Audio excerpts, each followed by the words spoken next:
Good afternoon. The name is Law Nation.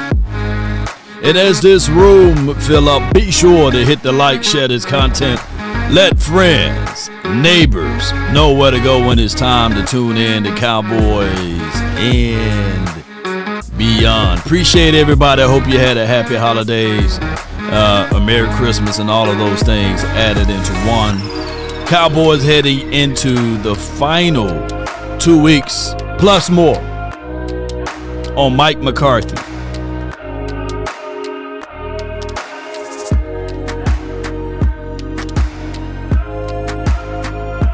Come on with it. Yup. All right. They really say ain't no party like a cowboy party. But what about a Law Nation's groove? From my studios to yours. Come on with it. Appreciate you, Jamie. Fat Garrett is here to stay. I see you. Toxic Tom. Yeah. Come on. All right. Take the wins, though.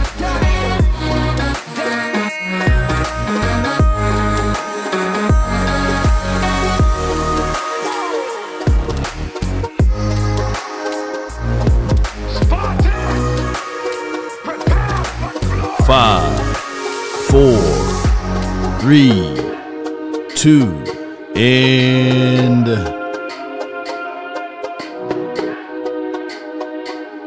1. All right. Good morning, good afternoon, and good evening. Hope all is well. I hope you guys had a fabulous Christmas and heading into the holidays and all of that good stuff. I hope everything is well with you all. Getting right into the point here, the Cowboys got to face off versus two divisional foes. The Eagles, they did the I guess you can call it time switch, and we have an earlier game, so we won't have to stay up all night, right? We'll get a chance to go ahead and see how we do against the Eagles. I'm hearing that Jalen Hurts is still hurt, with his mind and his concussion thing, and we hope all is well with that. We never wish any injuries upon that. But if Hurts is not playing, I think we win this game, believe it or not. The Dallas Cowboys heading into these final two games is also a judgment situation. According to Mike Fisher, I don't know if you guys take Mike Fisher words as bond, but he says in an article that Mike McCarthy may reject the offer that Jerry and Son may deliver. Now, is that good news to y'all or bad news? According to Mike Fisher, the contract that's on the table could be a situation whereas Jerry Jones offers something and Mike McCarthy rejects the ideal of coming back to the Dallas Cowboys. Now, for context here, Mike McCarthy is available. He is available for other jobs, and one man's trash is another man's treasure, right? So for the Cowboys land, being where we are at, it's all right, it's okay. But for the bad news Bears, and if Mike McCarthy is the quote-unquote quarterback whisperer that he is, then maybe, just maybe, he can help out the guy over there. In their situation, it states that should the Bears consider Mike McCarthy for their head coach, if he's available. And 174 games to 110-2 is his record. He's 11-11 as playoff records. He's 11 plus 10 in win seasons. So he got over 10 winning seasons. 53-23 against the NFC North. 3 NFC championships appearance, a Super Bowl champ. By the way, 6-10 10 plus in the season in the last 10 years. So in Chicago world, that will be lights out for them, you know. So would the Chicago Bears, and I forgot, what's that quarterback there? What's the name of the quarterback there that painted his fingernails? I forgot his name. Maybe, just maybe, they got a running back. They're going to have the wide receiver, DJ Moore. We can look into that situation. He would know the Green Bay Packers. He know that conference. He know that division, right? You know, please take him. Hey, jeez, come on. Yeah. Where he at? Come on. Please come. Caleb Williams. No, now, I'm about to call him Mike Williams. I got beans and bologna. Hey, come on with it, baby. Yeah, take them. Boy, y'all. Yeah. So if you team Mike McCarthy, put him in the chat. Put him in the chat. If you team Michael McCarthy, put him in the chat. And if you know team Mike McCarthy, put NMM and just say, hey, come on, Bears. Do the right thing, Bears. Yeah. Yeah, the bad news Bears. That'll be good news, huh? Mm-hmm.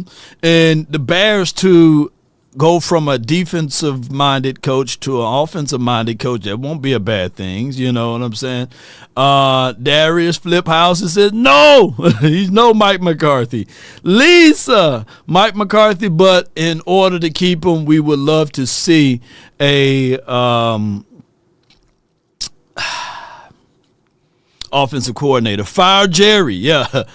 Law, Pete Carroll is also interested in the Bears job also. Can you imagine losing to Pete Carroll? You're like, hey, I'm younger, you know, come on, you know. But yeah, the Bears are the Bears. And what I don't want is Jerry Jones to outthink himself and say, you know, Matt Eberflus is one of my boys. Right. He bring Matt Eberflus over here as defensive coordinator. And then when the whole hoopla thing is over with the Eagles, he bring Kellen Moore back over here. And now we're rolling through the cycles of not Mike McCarthy's or we rolling through the cycles of the yes man situation. No, I don't want that. I don't want that as a future as well. So, yeah. So I don't know, man. And it appears that the people that's watching right now is split like the Great Divide ice cream. Yeah, y'all split. I'm seeing a lot of Mike McCarthy folks. I'm seeing a lot of no Mike McCarthys. And to be fair to Big Mike, we probably never got a chance to see him in his real form because of the fact that, you know, Jerry Jones is a meddling owner, right? And he said, you got to take my son. But this the article that Mike Fisher said, inside rumors, the Cowboys, Mike McCarthy will turn down Jerry Jones' contract offer. And that will be a wild situation. And they got a whole bunch of other stuff in here. I'm just going to let y'all know that whatever the situation is and whatever the deal is, it could be more money if he goes to anywhere else because Jerry Jones don't pay. And that's the article link right there if you guys want to dive into that article. Another thing that I want to hit right here is Chase Daniels. He comes up with a point on why Mike McCarthy could or should consider this Bears job. I think a fascinating choice, though, for Mike, and hopefully he's looking into this, would be the Chicago Bears. Because you know that division. You have a rookie quarterback who you would say at the time when he's coming out is more developed than Dak Prescott, a fourth-round pick, was, right? You have an old school mentality, which the Chicago Bears need, and you don't have to deal with a crazy owner. Now, I don't think it's going to happen, but there's other teams out there that I can make a case for Mike going to. Like, I could imagine Mike McCarthy and Caleb Williams together. Like, it makes sense. So it's just crazy how it swung. The pendulum swung, sort of the power's back in Mike's hands. I think a fascinating.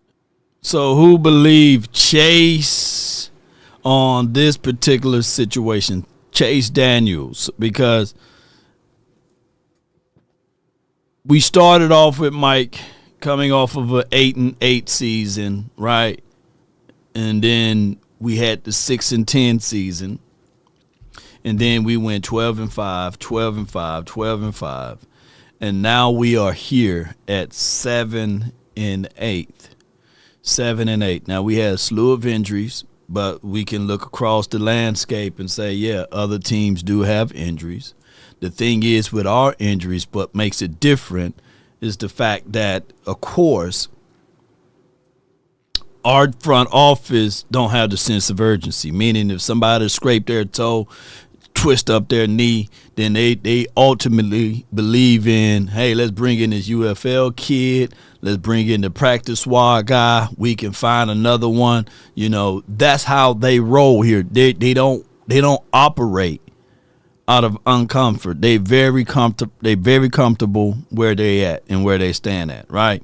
So we look at the total body of work, and we can all say that this particular season, when we look at everything and we look at it and we will say, all right, did the Cowboys drop the ball with this one, right? Did the Cowboys ultimately drop the ball? Now, the Cowboys been 7-8. There are other teams that we can look at and say, all right, look at the, let's say, Baltimore Ravens. What's the Baltimore Ravens record, ladies and gentlemen?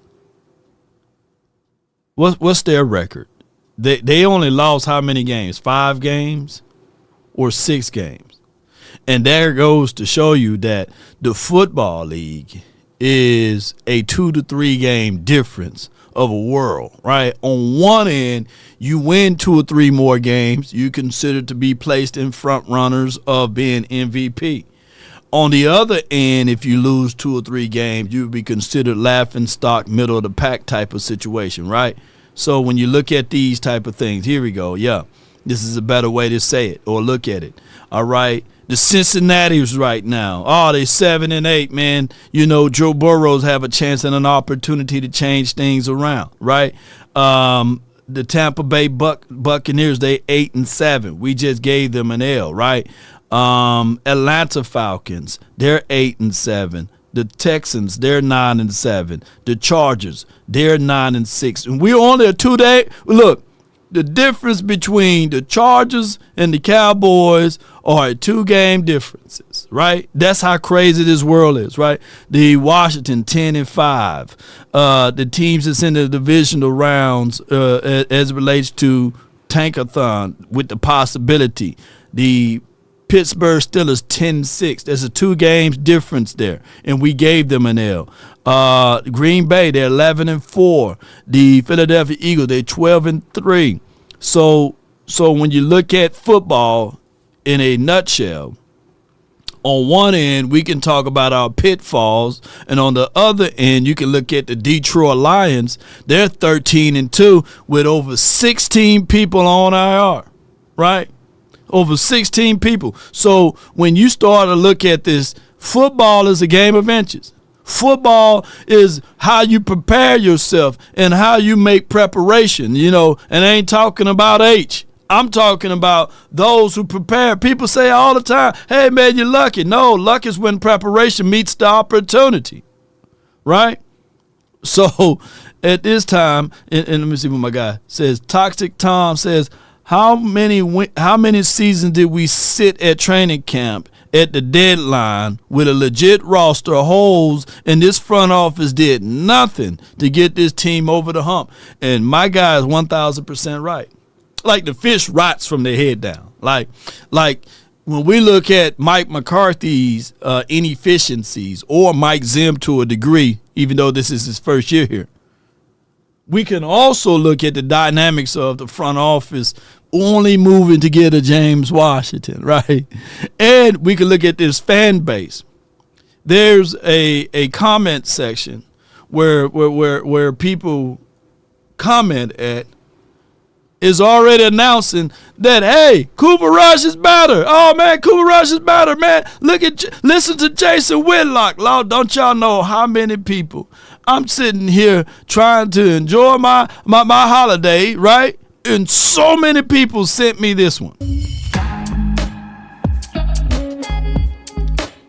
So many people sent me Jason Whitlock. Welcome to some special holiday content of Fearless. We're on a holiday break, but I didn't want to miss talking about what was going on in the National Football League and in football over the weekend. So here we are on Monday, and I got to start with Cooper Rush and the Dallas Cowboys.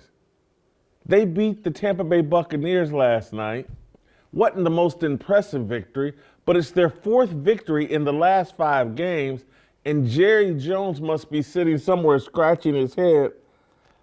We have won 4 or 5 of our last games without our $60 million a year quarterback. The quarterback I just gave all that guaranteed money and made the highest paid player in the NFL.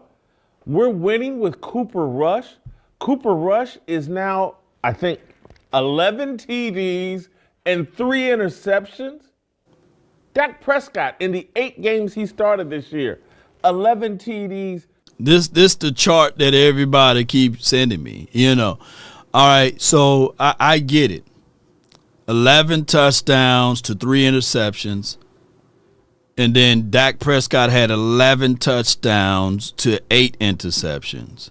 Now, granted, we can circumvent this and say, well, look at the numbers. Or we can do the same for Joe Burrows, Josh Allen. We can do the same for, let's say, for example, Jalen Hurts. Who's the guy, Lamar Jackson? They just won the game, and all he had was 192 yards. Right? We can do the same and stretch this argument out and say, yeah, Cooper Rush is better in these stretch of games. We can do that. If we can flat out do that and walk off smiling and pounding our chest and say, yeah, man, look at the numbers. Now, when we have this quarterback with number 4 on his chest, right, if he were to play against those same exact teams, and if he would have put up, let's say, for example, against the 32nd ranked defense in the National Football League, the Carolina Panthers, and if he would have put up 5 or 6 touchdowns, he just beating tomato cans, right? If he were to beat up the Washington team and put up 4 or 5 touchdowns there, look at what he's doing against that defense, man. That's what Dak do. He only beat tomato cans. But now, all of a sudden, the Cowboys opened up with a gauntlet of a schedule with a guy who had to play himself into shape. I ain't going to call out who he is, who has some crazy concentration drops and beyond.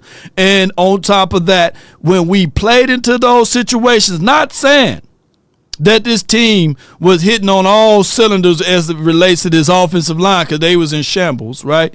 Especially when you have rookies out there on the offensive line. I ain't going to point out no name, right? But they had to go through some stuff, and you had a guy that was playing with a half of a back, but that's a whole nother conversation. They playing musical chairs. 1 week is Rico. Next week is Rico without the extensions. Put the extensions back in. And now all of a sudden it's Zeke. And now it's Dalvin Cook. Now you get all of those things put into one, and we supposed to win games. I can't make this stuff up.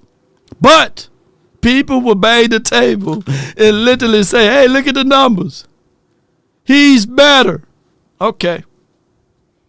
8 interceptions, and the Cowboys had a 3-5 record under Dak Prescott. I am not sitting here today calling Cooper Rush a better quarterback than Dak Prescott. But I think what we're learning and what Jerry Jones and Cowboys fans are going to have to acknowledge, Dak Prescott is not the engine driving Cowboys victories. He's a nice player, puts up nice stats, but he's not the engine. What did Cam Newton say about a trailer and whatever that's dragging the trailer? That's what Dak Prescott is. Now, Jason, shout out to you. Whitlock, shout out to you. All right, so I love this because at the same breath, in the same mindset, I'm with the belief that I don't like the quarterback to be the end-all, be-all. Believe it or not. When you start to look at the quarterbacks or the teams with the most Super Bowl collectively, it always been the ultimate team sport. Run game, give me that. Give me the quarterback that can also distribute to the wide receiver. They have offensive line. They have defenses to take things away. Oh, yeah, that's the 90s Cowboys. There's never been a time where it's 100% that the Cowboys in the 90s said, let me lean on 8. Let me just put it all on 8. Matter of fact, he's got some type of record that he's like 1-19 or 1-20 without Emmett, right? So give me the complexity of a team sport, whereas 1 week you got the running back, the next week you got Jay Novacek, the next week you got the Michael Irvin making plays, and the quarterback just steering the ship. That's all we need. And a matter of fact, give me that. And that's what I've been saying with Dak Prescott. That's my only argument with him. I don't want Dak Prescott to be the end-all, be-all. I don't want him throwing the ball 35 to 40 times. If we get back to playing sound defense, run the rock, it will open up tremendous things. It would flat out open up tremendous things. But let's listen to more what he had to say. He's not dragging the trailer. He's being dragged. And the Cowboys are figuring out, I'm not saying Cooper Rush, again, better than Dak Prescott, no. But maybe he's easier to drag. Maybe his lack of turnovers makes him easier to drag to victory, makes it easier for the defense, special teams, offensive line, running game to drag Dallas to victories. Jerry Jones has a huge problem. He's paying Dak Prescott $60 million a year. And the guy's being dragged to victories. And maybe he's being dragged to victories his entire career. I know last year he was in the MVP discussion. But maybe if we actually evaluated what transpired last year, he wasn't the MVP. He didn't belong in the MVP conversation. He just had a very good year of being dragged. And I know his stats last year far superior to what he did this year in 8 games. But if you look at the totality of Dak's career, That boy said totality. his interception problem, Dak Prescott is a great guy. Dak Prescott has represented the Dallas Cowboys in a classy fashion. I get Dak Prescott. But when you can win 4 of 5 games with Cooper Rush. Who are the 4 out of the 5 games, ladies and gentlemen? Also, with that being said, that's the price of doing business. Because when you look at this chart line, and we go through this all the time, I'm seeing all of these guys you're going to have to pay. Cincinnati's getting paid $250 million, and they got 7 wins out of it. Arizona Cardinals, they paying their quarterback $250 million. They got 7 wins. Tampa Bay, to a degree, they paying Baker Mayfield $33 to $40 million. Now, granted, if we look at the resume of Baker Mayfield, been bounced to team, and he finally landed in Tampa Bay. So if that's the case, if Cooper Rush is on an open market and he's available to play, right, in the National Football League, at the level or eclipsing the levels that he's at, then eventually the market will render that you're going to have to pay him regardless of the situation. And what we can't do is sit back and say that the monies that's non-justifiable for Dak Prescott should be in the range of $30 to $35 million when that wasn't on the resume of the generations of stats or whatever to win to loss ratio. It's not like Baker Mayfield was winning a lot of games when he got his 30, right? Or whatever he's getting. So what I'm saying is basically that's the price of doing business. You got to pay your quarterback. Trevor Lawrence, man, how many millions have he got? Why he's way down here? I'm thinking that he's getting $250 million too. Yeah, that's the price of doing business, right? And they got 3 wins that I'm looking at right here. Masseuse Watson, 3 wins, all I'm seeing down here. And that brother, he the one that started it all, So I'm looking at this list, and that's just what it is. Next, y'all gonna tell me because C.J. Stroud only got a chance to have 2 points yesterday that, man, Cooper Rush better than C.J. Stroud. Why? Because, man, if you look at the last 4 games, Look, I love the Mid-American Conference, and that's where Cooper Rush came from. But you're winning 4 or 5 games with Cooper Rush, and yes, he got dragged yesterday. He got dragged to victory. But 11 TDs, 3 interceptions. Cowboys won yesterday despite being eliminated from the playoffs earlier with the Washington Commanders' victory over the Philadelphia Eagles, and they still went out and played. Jerry, there's 2 critical decisions that Jerry's going to be wrestling with this offseason. What to do with Mike McCarthy, their head coach, and is there any way out of the Dak Prescott situation? There's no way out of it.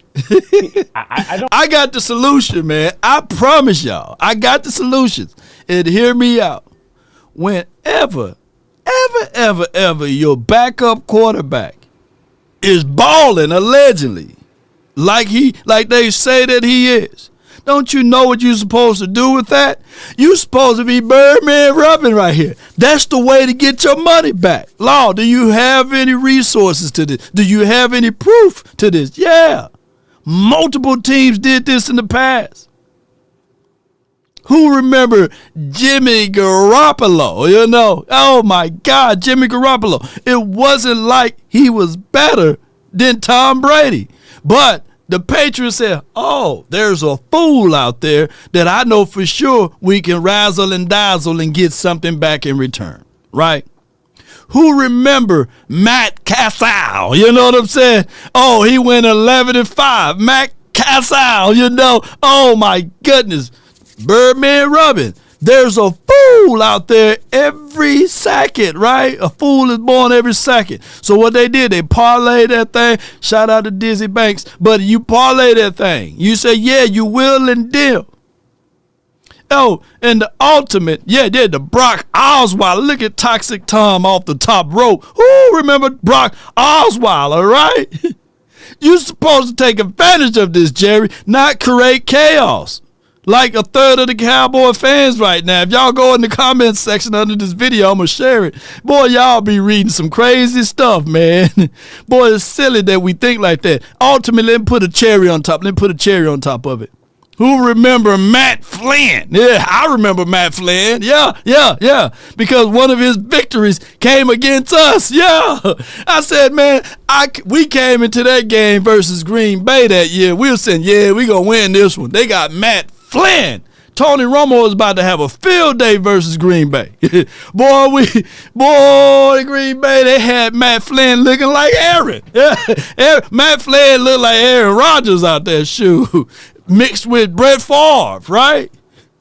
And what Green Bay do with that? They said, okay, let's finesse this. Let's Birdman rub our hands together. They sent Matt Flynn at the time to Seattle land, and they got money and remuneration back. Seattle was like, oh, we gonna pay Matt Flynn at that time 10 to 11 to 12 million APY or something like that. Yeah, that's what you supposed to do. So now the history class is behind.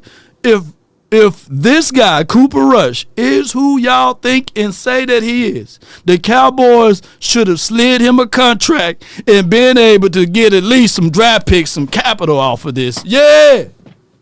Yeah, Cowboys should be rolling.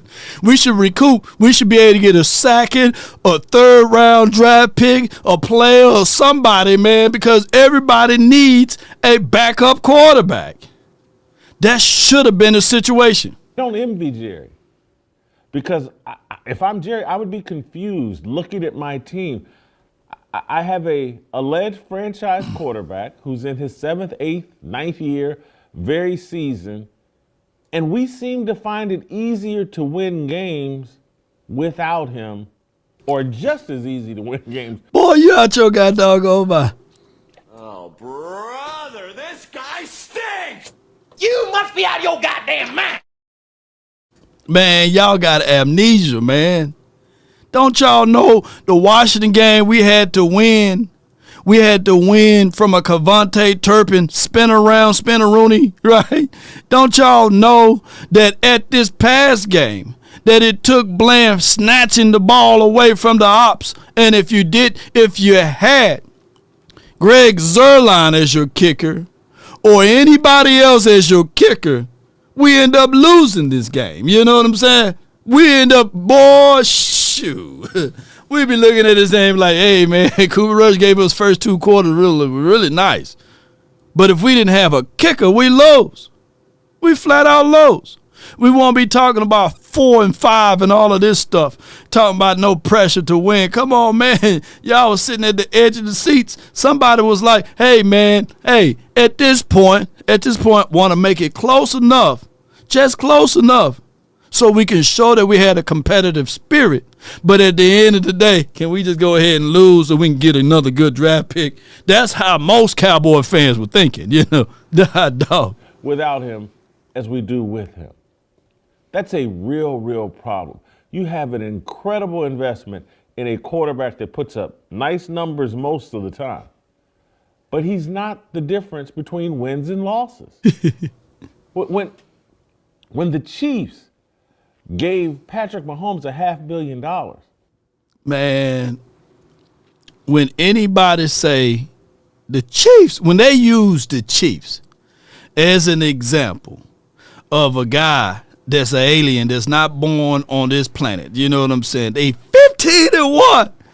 They 15-1. When you try to use the Chief, you just lose all of your arguments. That's like saying, yeah, man, yeah, we could just go find another Kobe. Yeah, man, you know, you could just go in there and just find you another Michael Jordan, man. Yeah, man, LeBron James grows off trees, you know. Yeah, and when LeBron James, you know, come on, man, like Pat Mahomes is a unicorn. That's no comparison of Pat Mahomes to basically anybody. And especially when you got the officials in your back pocket. Oops, did I say that out loud? But, man, comparing anything to what the Chiefs done is just crazy, man. It's flat out insane to put anybody in the room. It don't matter. Josh Allen, I like Josh Allen this season, but still, that's the only person that probably put the L to the Chiefs, right? Joshua Allen. But comparing anybody to the Chiefs, come on, man. Technically, if y'all want me to do that, I can really pull up the last 4 or 5 games, and I guarantee you that Cooper Rush numbers probably look better than Pat Mahomes. Yeah. If we want to go there, technically, we can probably do that.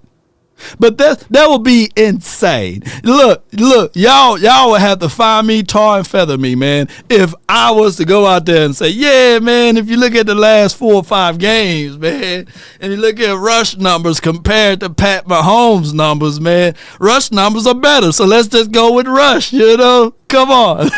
At the end of the day, it is what it is, but you can't compare nobody and none of the philosophies and principles to what the Chiefs done did with Pat Mahomes. And the craziest thing of it all is that we are old enough to remember that you can have other quarterbacks to outperform and outplay Pat Mahomes in the Super Bowl. But it goes down to a complete team situation. Who's old enough to remember if you were blind and you was able to ultimately see the stat lines for some strange reason, you didn't see the game, and you pull up the Philadelphia Eagles versus the Chiefs in that Super Bowl, and you look at the numbers side by side, you will swear to Bob that, hey, that quarterback for the Eagles is 9 times better than that quarterback for the Chiefs. You will literally say that. But when you look at the game and you know what you're watching, and you look at how Chris Jones and all of those other boys and all of those other pieces play, you sit back and say, yeah, the Chiefs are a better team. It's because they have the sincere belief that Patrick Mahomes is going to make plays that determine whether they win or lose the games. It's worth it. Even Patrick Mahomes is not having the greatest statistical season, but the Chiefs are 14-1. He seems to make plays late in the games in the fourth quarter that make a difference. He's had some turnovers this year that have hurt the Chiefs, but he still figures out a way to win games. He is a difference maker as it relates to wins and losses, and maybe that's how we have to start looking at the quarterback position. Nah, you can't do that. Is this the guy Can't do it that way. that makes a difference between wins and losses? To counter that argument, in Action Pal, this is no shade upon the Cincinnati Bengals, or no shade upon your boy Joe Burrows. They're 7-8. Wins and losses. Do your quarterback be the difference maker on the ability? Now, they played tonight, right? The Bengals play tonight, and he by far one of the better throwers of the balls. Hey, man, the way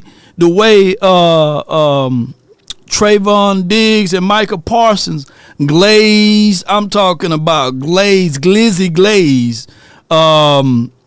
What's the kid name? They glizzy glazed Joe Burrows on the last episode. I was listening to him. Boy, they put so much glaze action on Joe Burrow. I said, God dang, go get a room, right? He should be in the conversations because they paid him $250 million. He should be in the conversations of them going straight to the Super Bowl every year. But they 7-8 because it is a team sport. It's an ultimate team sport. And that's just what it is. It's no ifs, ands, and buts about it. You can have on one end Jamar Chase, T. Higgins, Chad Chase, whatever the running back name, Chase Brown, I believe, and still lose games when your quarterback is putting up unbelievable numbers. But it takes a team sport.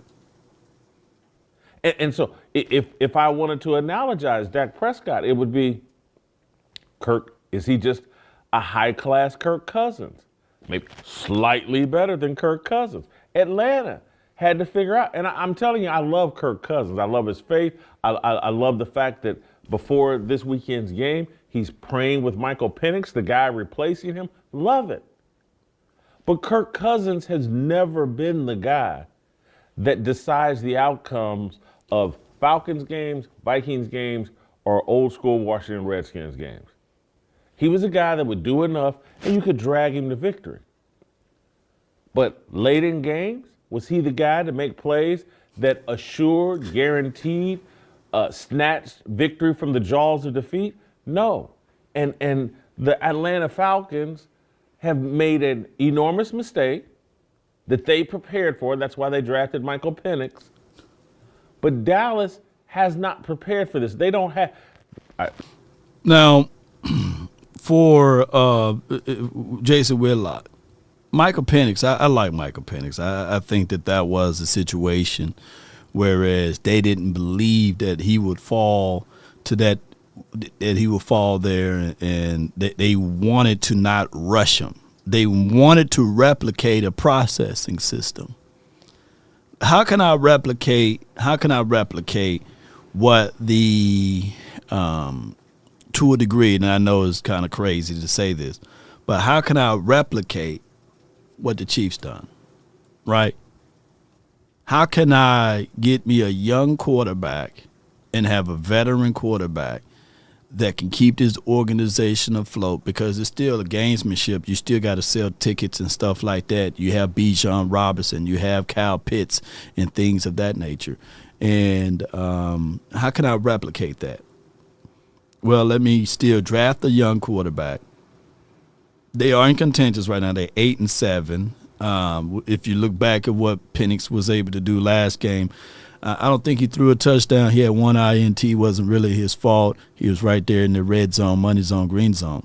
But you can argue that he is a guy he's a little longer than two. For references, hell, he's older than Trey Lance, right? He was drafted this season. But he's a guy that's accurate, got a good delivery of the ball or what have you, but it's still going to take time for the game to slow down for him. And they wanted to replicate that. And I'll have no ill wills for that. That's an advantage of drafting early, right? In your first top picks, you pick a quarterback. Yeah, Green Bay as well. Green Bay did a great job of replicating that. I'm with the belief every year you can draft a quarterback. Doesn't matter what you're paying your quarterback. Quarterback's the ultimate choice. Every year, if you want to draft a quarterback every year, draft one every year. Draft and develop. Draft them, stash them, and if they work out, you trade them for draft picks. Jimmy Garoppolo was drafted in the second round? To a degree, and I know people don't like this, but to a degree, Carson Wentz was drafted in the first. The Eagles, they paid him, and they said, you know what? We're hearing scouting reports about this particular guy who's mirroring like a kind of quarterback that we would like in our system, right? And then they went and got a Jalen Hurts. Nothing wrong with it. But make sure that either or you're going to be able to build up the trade, right? So there's nothing wrong with that strategy. Just like even if it's a situation with even Cooper Rush. If he is for what he said if he is for what Cowboy fans say he is, then put him on the blocks. It's not like he's a spring chicken too. He's about 30 to 31 himself. That's strategy. But the price of doing business is you pay your quarterbacks, though. That's just the price. You can't escape it. And if the Cowboys wanted to, if they had to go Nats, then they shouldn't have paid Dak Prescott and let him play out this year. But it's water under the bridge. He got the ultimate seal, and they ain't talking about flex on his contract. The ultimate seal is the no trade clause, no franchise tag, and my contract goes into the year 2028 before you can touch it. And then on top of that, the voidable years go to 2032. There's nothing you can do but build around me. That's the deal that the Cowboys got to do. Didn't they trade for Trey Lance, or he's maybe their third quarterback? They haven't played him. Clearly, he's no good.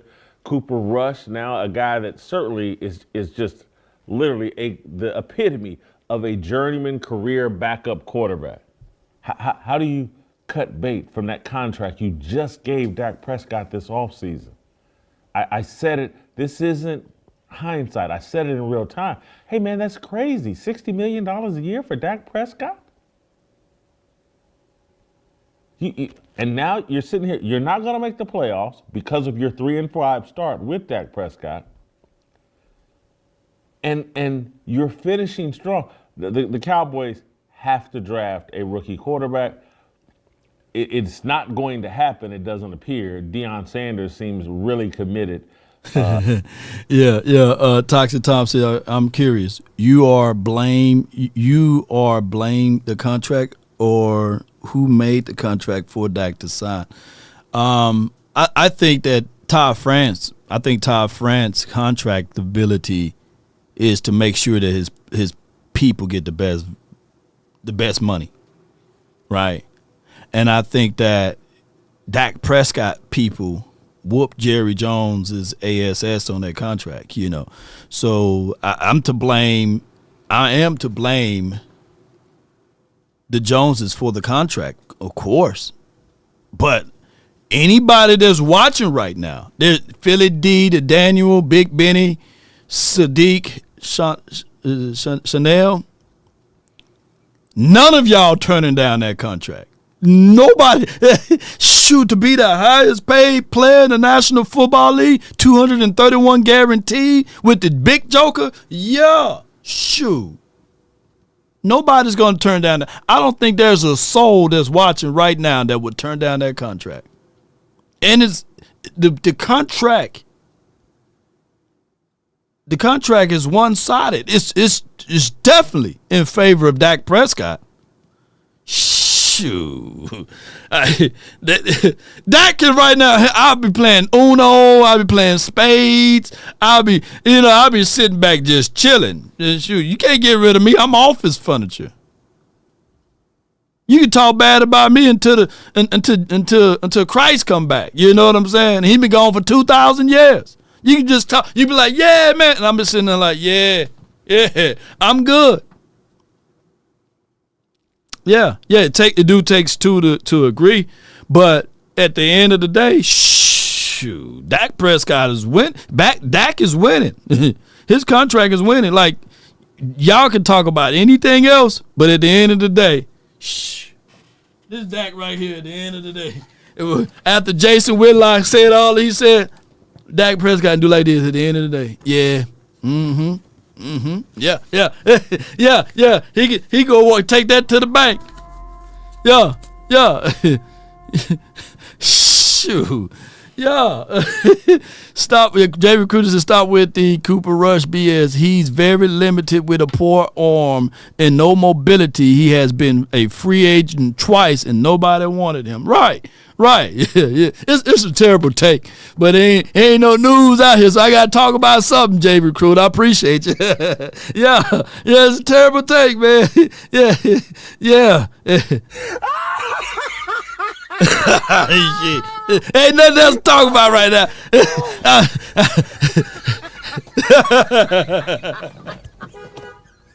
Ain't nothing else to talk about, baby. But you right, Jay Recruiter. And speaking of that, man, my guy Cowboys beat had this to say. And before I hit this play button, I'm sitting here. Let me tell y'all how much we up against. Not only the 3-ladder to 4-ladder networks as an independent media person, broadcaster, what have you, but man, don't nobody outwork Shannon Sharp, man. Shannon Sharp was on Christmas Eve and on Christmas Day. You know, I mean, God dog, Shay Sharp, sit down somewhere, man. He working hard over there. God dog, boy, he put the Haitians to work. You know what I'm saying? To shame. Yeah. Jake the Great said Jason Whitlock is a bum. He's blaming Dak like the defense wasn't giving up 200 rushing yards a game. Yeah, you ain't lying. You ain't lying at all, bro. Shoot. You ain't lying. Yeah. So you got to get the algorithm thing. However you say it. Tober dropped one pass, dropped one from Rush. Yeah. Like, Tober, man, he's a good guy, but, man, we got to look for another wide receiver, man. Shoot. We got to look for another wide receiver, man. That's what we got to do. The fan base is crazy. You ain't lying. Yeah. Let my guy Cowboys beat. If that Cooper Rush should be the Cowboys starting quarterback over Dak Prescott are crazy. The Cowboys have won 4 of their last 5 games. They're definitely heading in the right direction. However, I feel like there are a lot of fans that are quite delusional when it comes to the quarterback situation and how Cooper Rush is playing. Cooper Rush really isn't playing that well. The team around him is playing well. They're doing more things on offense when it comes to running the football, and I think Mike McCarthy is doing a better job as a play caller. But when you watch the tape, and if you know what you're talking about, I think that you go away thinking, wow, Cooper Rush leaves a lot on the table. Like, sure, when you look at Cooper Rush's record, you say, oh, well, he's winning games. He must be better than Dak. That's not the case at all. No he doubt. has a weak arm, struggles with accuracy, struggles to maintain the offensive flow. He misses screen passes, flat passes. And I think a lot of the things that the Cowboys are doing when it comes to offense where they're succeeding is CeeDee Lamb is making a ton of great plays. And I think that he is significantly bailing out Cooper Rush. Let's look at some of these throws here by Cooper Rush. On this play, you're going to see CeeDee Lamb lined up in the slot. He's going to run a post on this play. Get it. And look, he's going to win on this rep here. I mean, look at how much space he has to the field. If Cooper Rush delivers this accurately, you're talking about potentially a touchdown. Definitely a big play if he delivers this accurately, but CeeDee Lamb has to make a really good play on the ball here. And I asked the question, if that's not CeeDee Lamb and he's not able to position his body in a way to be able to make a play there, does that ball go into the safety's number on that play? So CeeDee Lamb. To be fair to everything, man, CD is him, man. Look, a lot of people would dog CD out, but CD, the way he make adjustments in the air, and he's in his rhythm now. The good thing is, man, now with CD, and I know he's banged up a little bit, but the good thing is that next year y'all don't have to worry about him holding out and being out, and you can get some realisms to the things that he's able to bring to the table. For example, CeeDee Lamb with his backup quarterback. And I know people are going to say, well, Justin Jefferson playing with his backup quarterback too. But you got to understand, the brother held out all last year. You know, on top of that, he's right there in third. He's in third place. Shoot. He's in his rhythms right now, bro. I like what he's able to do from this particular degree. And don't y'all sleep on CD. I like CD. He's gonna if and I know if was a fifth, we all be drunk over here and we all be sitting back chilling. You know what I'm saying by now. But if you look at it from this particular perspective, come on with it. But let's listen to the rest of my guy, man, Cowboys Beat, man. Be sure to find and follow him. And we definitely going to circle back with having him on the show for at least once a week. Lamb's going to be lined up as the X receiver on this play. They're going to run a fade. CeeDee Lamb is going to get open, and Cooper Rush overthrows him by about 10 yards. So when I talk about Cooper Rush struggling to hit flats, I'm not saying this because I saw this one time. There are multiple occasions where this has happened. They're going to run a play action, right? Jake Ferguson in the flat. He's wide open. Misses the throw. This is another play action flat that Cooper Rush is going to miss on. Play action.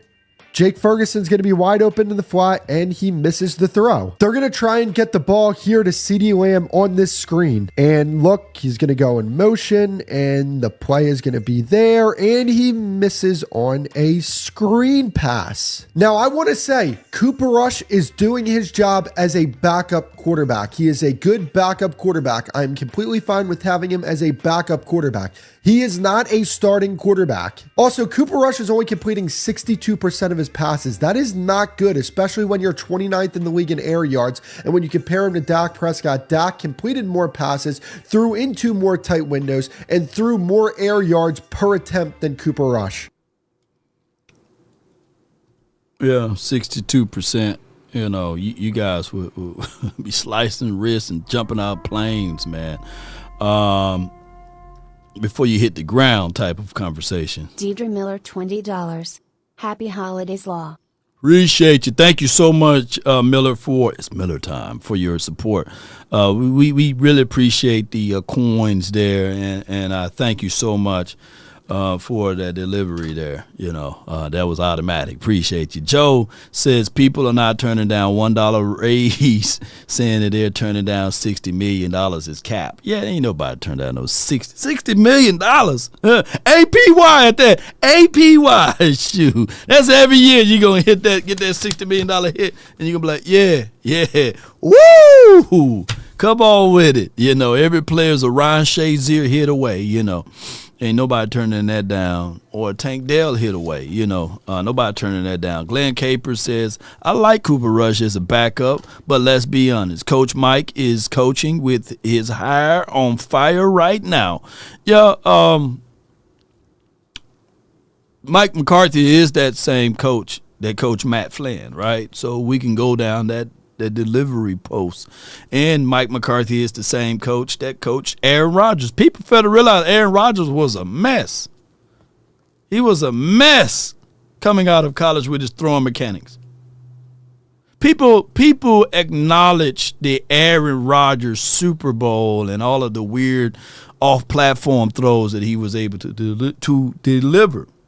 People fail to realize Aaron Rodgers, he had to go to JUCO before he got accepted to Cal. Right? He wasn't a polished product. Right? And then he had sat behind Brett Favre, and who was the coach that was kind of getting him in order? Mike McCarthy. Like, I get it. Mike McCarthy, to a degree, is a real good guy, you know? And he's a quarterback whisperer, you know? To be fair to even Dak Prescott. He wasn't talking about being in all pros and all of this stuff, right? But the problems with Mike McCarthy, to me, is that I think he get complacent. He gets stuck in a rut. He's not changing his old ways and philosophies, and he's archaic to a degree, and it proves this year. It wasn't until the heat got turned up a little bit, whereas he was forced to look at some other options on that Waffle House menu. Yeah. So it's not like the same plays that Mike McCarthy called week 1, week 2, week 3 are the same plays we seeing now, right? It's different.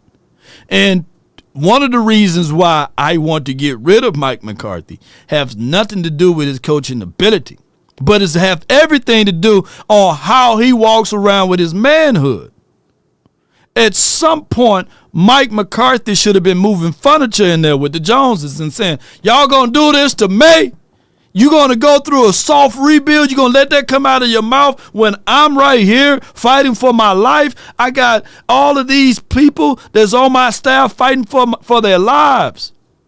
I felt as if though Mike McCarthy didn't have an ultimate backbone, just gristle. And I could be 1,000,000% wrong. Right? Mike McCarthy could be in those meetings, pounding the table, saying, Jerry, no, I need this guy. I need more than Mingos, right? I need more than Brooks. I need more than Jalen Tolberts.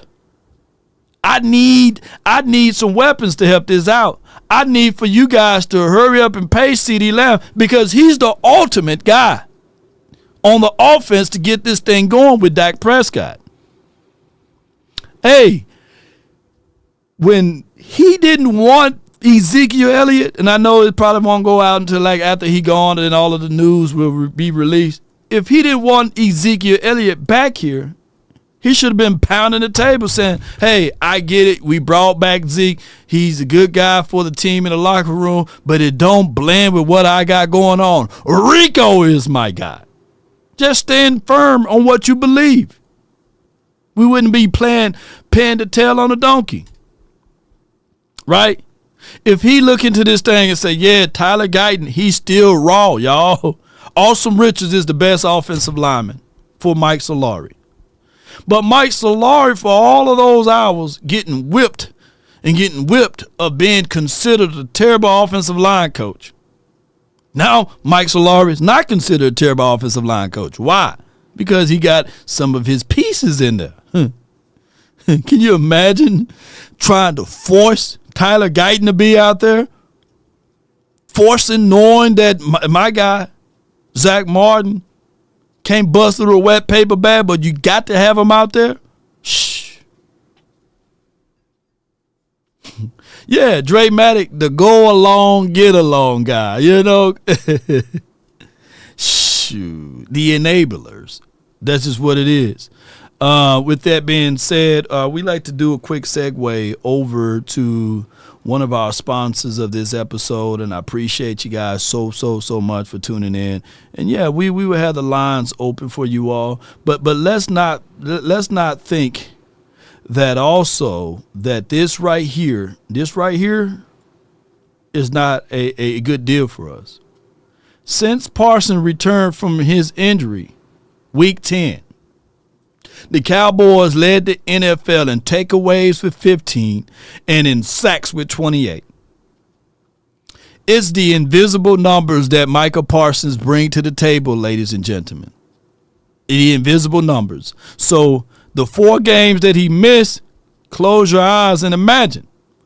On top of that, it takes time for you to learn a new defense and a different philosophy on things that you were already strong held to, especially this team was strong held to Dan Quinn. Strong held to Dan Quinn.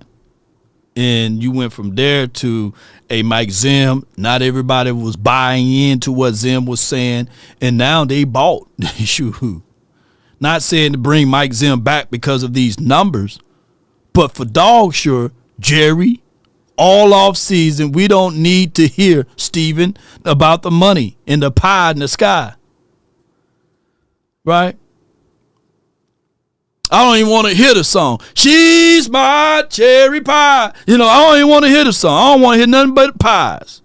I just need to know that the Cowboys done signed this kid, and we go into 2025 locked in on whoever we draft and whoever we bring in for free agency. Yeah. But nah, I believe I can still hear the song Cherry Pie, though. It's a really good song, by the way. But to make a longer story short, let me say this with our sponsors of this episode, and that would be the Underdog. Underdog is your number one fantasy, got over $5 million. Oh, no, I don't have over $5 million, but they have over 5 million end users, and they done gave out or overall done won over $1 billion since they have been one of those apps out here. So be sure to check out Underdog and get up to $1,000 in bonus cash. But I pulled up CD Lamb for a reason. They have him down for his past performance of 105, 116, 93, and 39. All right, I would say this, though, with Pat Mahomes. Not Pat Mahomes, but CD Lamb. Boy, shoot. If CD Lamb had Pat Mahomes, boy, that'd be a whole nother conversation. They have here a spread, rush plus receiving touchdowns, 1.5 or higher. You can literally go look at this spread and go with higher, or even with a 1/4 rush plus receiving touchdown higher.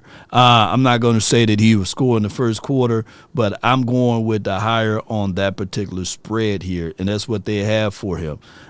CD Lamb is him or Himothy and all of that. Now, Rico Didal, against a team with a good front seven, he didn't put up good numbers last game. He didn't put up good numbers. We can argue about the Eagles front seven, but they just as good as the Bucks.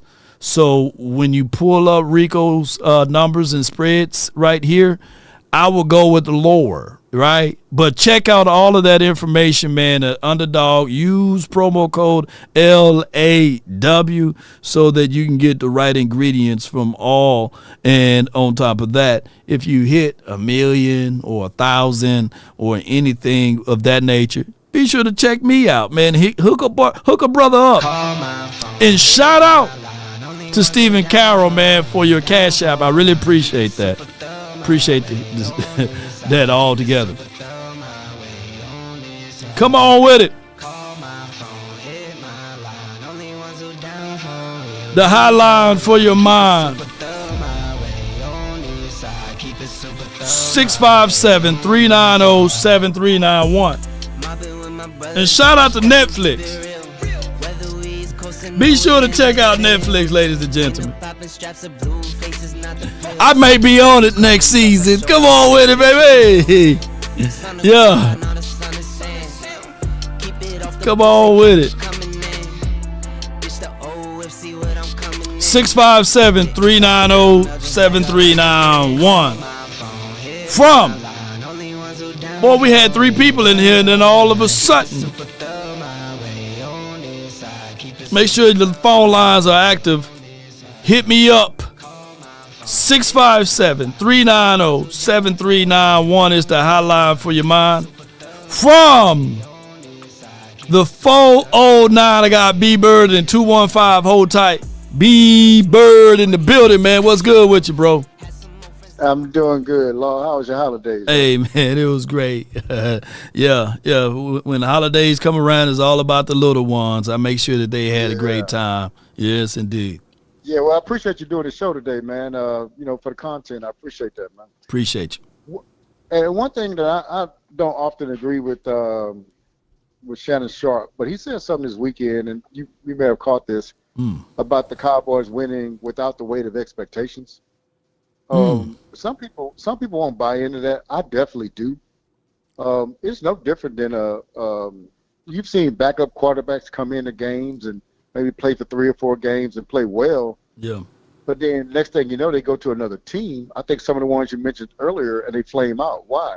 Because they played well as a backup. Because, you go out there, hey, if you succeed, great. If you fail, hey, you the backup anyway. You're not supposed to be in there anyway. Facts. So there's no expectations there for you. You can just kind of play loose. But you see some of those names that you named earlier, as far as guys that came off, as backups and went to other teams, got big contracts.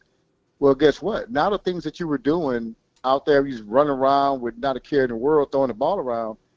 Now that's an expectation, and now you get scrutinized as a starter. So it's a whole different mindset to have as a backup quarterback. But I also think that the Cowboys are doing well right now because they're kind of playing free. They're kind of playing,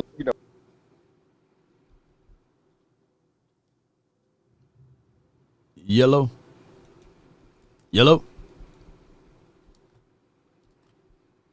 Four. And it goes back to something that I thought last year. I said it on Sky's show that we're a front running team. I think I had lost you, bro. My system froze or something.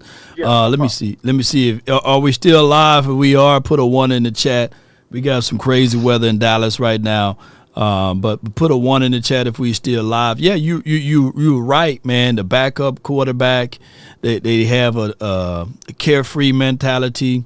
I remember, and I know you probably remember too, Steve Berline. He was phenomenal for the Cowboys here. Yeah. Also, Nick Foles. We can go down this list. Last year, Jake Browning. Who remember him from the Cincinnati Bengals? Yeah. Yeah. Can you still hear me, Law? I can still hear you. Can you hear me? Yeah. Okay. Yeah. So what I was saying was, I think even last year we were front running team whereas we got out as a formula for us to win. Hey, we go out, our offense gets the lead, and then now we can rush the pass. So that was our formula.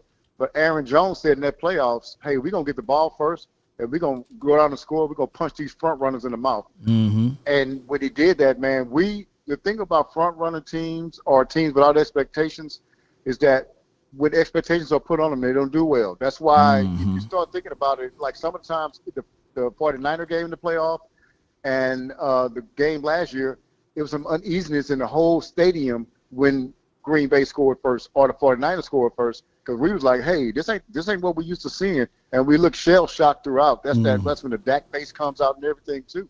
Yeah. I'll tell you that I think Dak's a front runner, to be totally honest, which, and I'm a Dak fan, but he doesn't do well when adversity strikes, and it's just like, oh, here we go again, and then it just goes downhill. And he's more of I guess he's not a thermostat, but he's a thermometer. Like however everybody else is doing, that's how he's doing. He don't set the temperature. What you're looking for is he's not a force multiplier, right? Someone Correct. that you can put everything on, and then you look back at it and say, okay, all right, look at this. Because there's been some defining moments, man. If you look back at some of the games, like we can argue about the Raiders games a couple of years back. You remember when we played against the Raiders, we still had 2 minutes left on the clock, and Dak had the ball in his hand, right?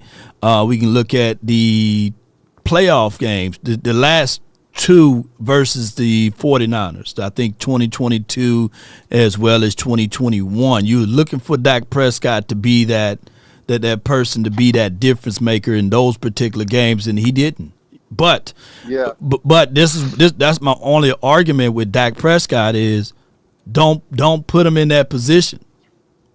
If that's just not who he is. I don't recall, and I know this sound crass though, but I don't recall even Troy being that much of a difference guy, because when you think about it, in those playoff games, to this day, the record is 19 to 20 touchdowns, and that's Emmett. Yeah.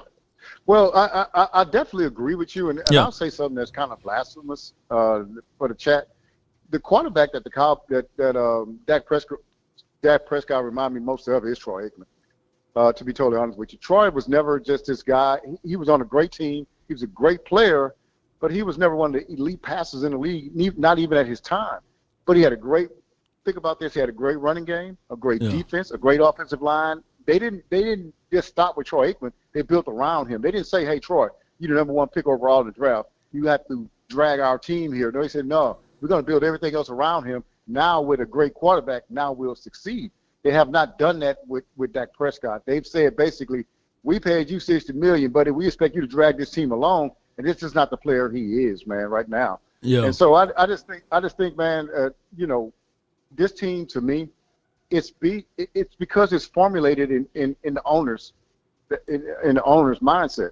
Like, he is the leader of this team, and he is the end all be all. You cannot have your owner / GM being the end all be all over your coach, and that's what the problem is. That's no different than grandparents raising kids.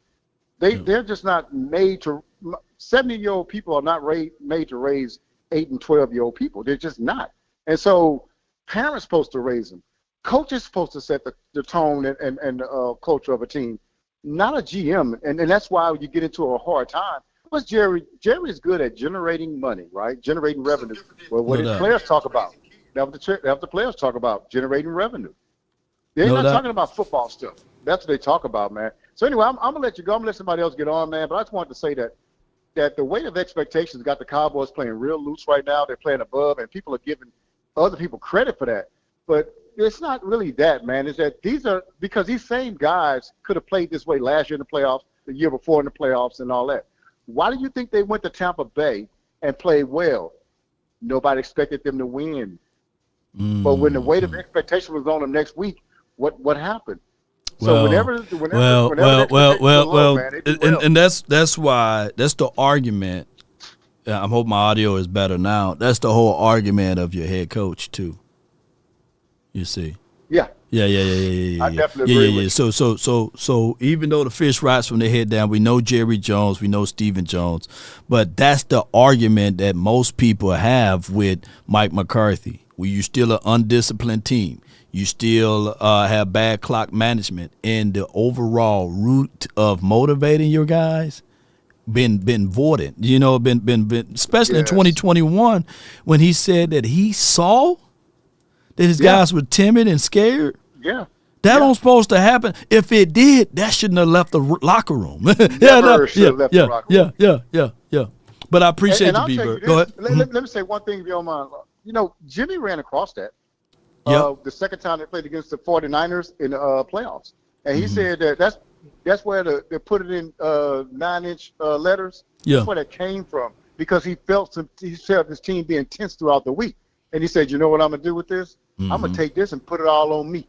Yeah. And so when he put it all on him, because all the cameras was coming to him pregame and all that, and the pregame shows were talking about the guarantee that Jimmy made, guess what the players were able to do? They were able to play free out there. And that's why they ended up winning. And Jimmy did that on purpose, man. And I'm going to let you go. I appreciate your time, brother. Good call from B-Bird, man. Love to hear the wisdom and understanding of the game from him, from a different perspective. That is everything. That is everything of what he's saying. And that's what coach is supposed to be able to do. Coach is supposed to be able to motivate the team and look at this team and say, hey, I'm going to give you as high as your highs, but as low as your lows, But you don't have that here. And let me see if I can find. I need to start saving these clips, bro. But let me pull this up. And that's why we were banging on the table for Bill Belichick is because of the nuances. Let me see if I can get this. Tom, look, settle down now, buddy. Step into the throw, okay? I'm giving him right hands. Throw to Kevin out here? I got drilled when I threw it. Did you get hit on that? Yeah, he was blitzing. I tried to lob it over him because the guy was standing right in his face. Like the one to Maroney? It was right in his hands. It was over his head. That's everything. You need that. I think that none of y'all, well, not none of y'all, but majority of you all will not understand that Dak Prescott, he going to need a coach to tell him, settle down a little bit now, hold on. And then you saw Bill Belichick, he wasn't accepting the excuses. And you can hear the squeakiness. And Tom Brady's scared right now, you know. He's squeaky voice. He tell him, settle down. I hit him in his hands. He said, no, the ball was over his head. Well, I was drilled. No. Settle down. Yeah. You need that. Yeah, I let the kids stay. I let the kids last night stay open. They stayed up a little later than what they normally do. Christmas. Open up gifts. I'm still opening up gifts over here. But when Law said, hey, it's time to settle down a little bit, guess what? All of that stuff ceased. All of that jumping around, moving around, ceased. Jerry is comfortable with scrambling and scraping. Yay, lie. Yay, lie. Let me get the next caller on. Appreciate y'all, man. The audio is straight, though. Everything's good. Appreciate y'all, man. Hope y'all having a happy holiday. From the 215, Chris, you're live on The Nation, brought to you by Underdog. Talk to me. Merry Christmas, OG Law. How you doing today, brother? Man, I'm doing great, man. I can't complain. So I had to reach out, just one, because I wanted to say happy holidays to everybody, and it being on my side Cowboy week, your side Eagle week, just wanted to have a nice conversation with the opposing view. Okay, if that's okay. That's okay. Go at it. Who you representing for right now? Well, of course, I'm being from Philly. I'm an Eagles fan. All the way. Oh, you're an Eagles guy. Okay, all right, cool. You threw me off for a second. Multiple times. Hell you yeah. called me prom like 2 weeks ago when I called in last time. Okay, all right. All right, make sure I save you in as Eagle guy. You know, but what you got, man? What you got? Yeah. So, what I got. I think this might actually be a solid game. And the main reason why I think that is I like how Michael was talking. Even though he on y'all end, it was just, he was like, F that, I want to play. And I want as much competition on my squad as they possibly face going into the playoffs. I don't like no easy wins. I don't want no cakewalk victories. It's just I would like somebody to, you know, every once in a while, you got somebody try to punch you in the mouth and see how you respond. So that was no loss is a great loss or a good loss, but it is okay. How can you respond from taking an L to the Commanders, and what it's going to look like coming in the next week? So I think it might be an actual good game, even though I think we have more talent and we should win this game. But I just want to see how they respond. And it's always nice. It's rivalry week. Y'all not going to lay down. It's always rivalry week, man, when you playing against the Eagles, man. And every year I've been alive doing this particular show, Eagles always had more talent. Every year, man, y'all got the better wide receiver, y'all got the better running back, y'all got the better quarterback, the better coaches, y'all got better water, y'all got better DBs. Every year. This year make no difference. Huh? It depends on who you talk to. Man, y'all Eagles fans every year, man. Yeah. I will say this. Maybe about Carson first year, y'all had the better team. I think the year that when in 17, I think we were better than y'all. And the year that Dak had that, was it his shoulder or something, where it was winning in for both of us, and where y'all had Tavon Austin, I think we was a little bit better than y'all. Last year we fell apart, and that's mainly because I told you, boy, 100 grand when I called in that time and he was on the line, that we was just depleted. Y'all were the better team, talent-wise on defense. Y'all were better. Oh my gosh, man!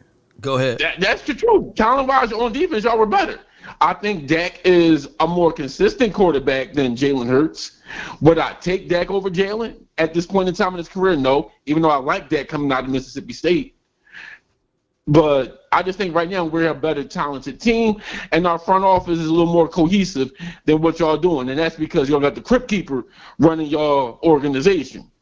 And sadly, his son won't be taking over. Well, not sadly for y'all, not for me. Nah. But I think you're a good closet Cowboy fan, you know, and I appreciate it. Nah. I get it. You got some silver and blue somewhere in you. You know what I'm saying? Pause if necessary, but but it's one of those things that I know for sure, bro. That you a little worried. You a little worried for this weekend game. Yes, indeed. Yes, you are. Yes, you a little worried. That's okay. I think the Cowboys gonna win by 3 points this week. Cowboys gonna win by 3 points. You know. I want to make, because I know you got other people on the line. Like outside, I told you before. Like Bland is okay. He's okay. Micah is y'all best defensive player. That's by far. We're better than y'all across the board outside of Micah. I thoroughly believe that. You will love a Jalen Carter. You know, and I know Mozzie. Like you said, it takes 3 to 4 years. Which one of your DBs better than J. Lou right now? Jordan Lewis. Yeah. See, you laughing, boy. I'm telling you, boys. See, coming out of Michigan. You bash Jordan Lewis. I heard you do that. That man Damo. I think that's what you call him, your safety.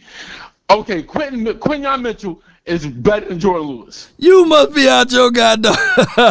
Do not use coming to America. You must be out your goddamn mind. Yes, indeed. You don't believe that wholeheartedly. He's having a good year. He's having a good year, but he ain't better than Jordan Lewis. Huh? He's better than him too. Who? So if you're going to use Mr. Clarence words against me from coming to America, use a good one. Even though I ain't out of my mind. Jordan Lewis is a very good. Oh my gosh, I hate doing this. Jordan Lewis is a very good slot corner. Put him on the outside, he getting flamed. You know that. That's why when y'all drafting, y'all sitting into the slot. You know that. He getting cooked. Man, all I can say is y'all better win. Y'all better win, because if not, boy, I want you to call back in with the same energy, man. Yes, indeed. What you got for the score? What you got for the score before I let you go? Score for the game, I'll say 17-28 Eagles. All right, cool, man. Appreciate you for calling in, Chris, the Eagle fan from the 215. You have a good day, man. No doubt, man. No doubt. Yeah. Shoot, he out his cotton picking mind, man. Shoot. They better win. They better win. I don't want to hear no excuses, man. Boy, but he's a little worried. He's a little worried because if Hurts don't get back and get his mind together, and he had that fog memory out there, shoot, it's gonna be a long off season for them. And in other words, yeah, it's just gonna be crazy for them. Let me know if I'm lying. We answered. I talked stuff. I thought we had it, but it goes to show you who's a better team. And I'm sticking Cowboys. You're crying. I'm hurt. I love my Eagles. I don't believe it. You gonna flap the hat one more time for the Eagles for the hard fight they did? Let's go, birds fly, Eagles fly. Still Super Bowl chance. He said them Cowboys, man, they're a better team. I don't know, an Eagle fan is bigger than him. You know what I'm saying? So yeah. So he ain't big as Eagle fan. So that probably was Chris right there. He just he got some silver and blue in him, man. From the 774, you're live on the Nation, man. Talk to me, man. Yes, sir, man. Just want to say happy holidays to you, Law, your family, and the rest of Cowboys Nation, bro. Appreciate you, bro. Appreciate you. All right, Law. Usually when I call in, I usually, I just leave a little comment, and then I end up with picking your brain. But I have two questions. I'd like to get your information on. The first one, one of our biggest flaws as a Cowboys fan is when we used the franchise tag. I usually always ends up kicking us in the butt at the end. But Do you see?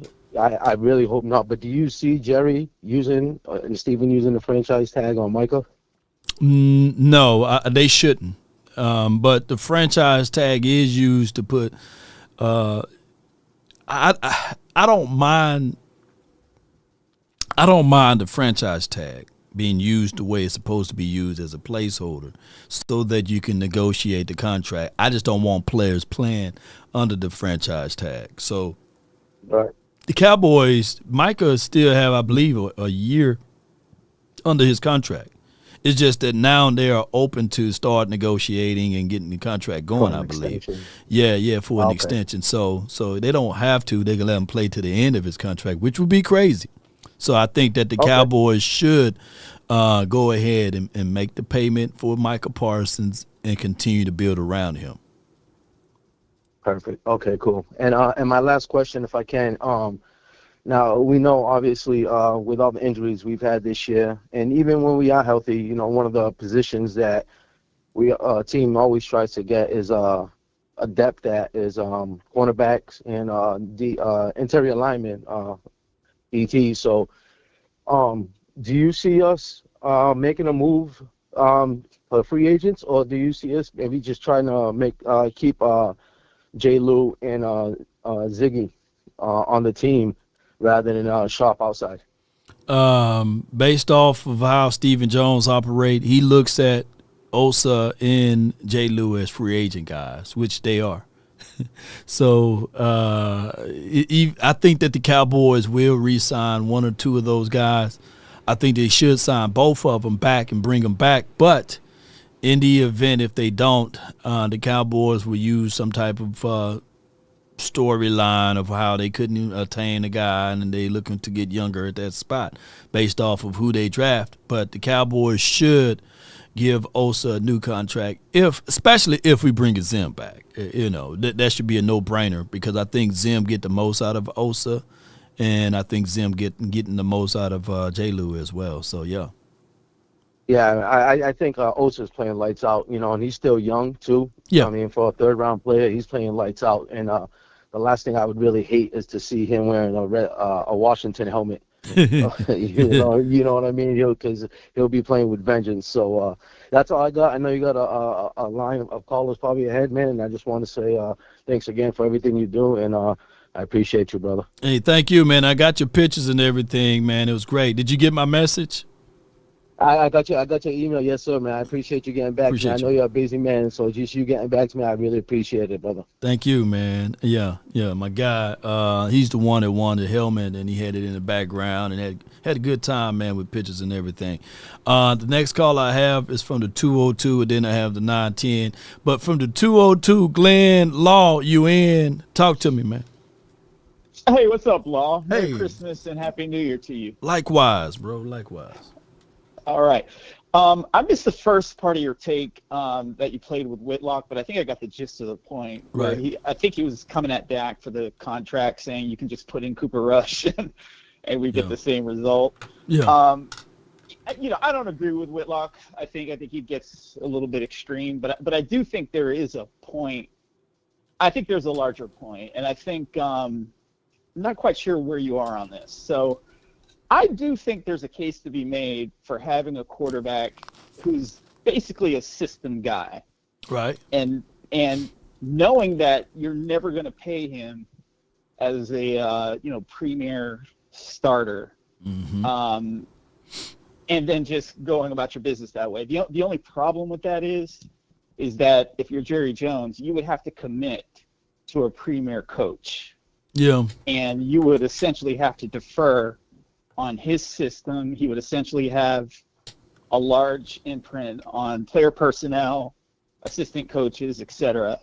And I think that cuts against a Jerry Jones to where even if he thought Dak was just a system guy, I think he handcuffs himself out of that and forces him to overpay guys because he doesn't really have a system. Yeah, we don't have an identity here. That's one of the problems. Like, I don't knock the Cowboys front office for pulling the trigger on Trey Lance. I don't knock them for doing that. You know, I don't either. Actually, yeah. I was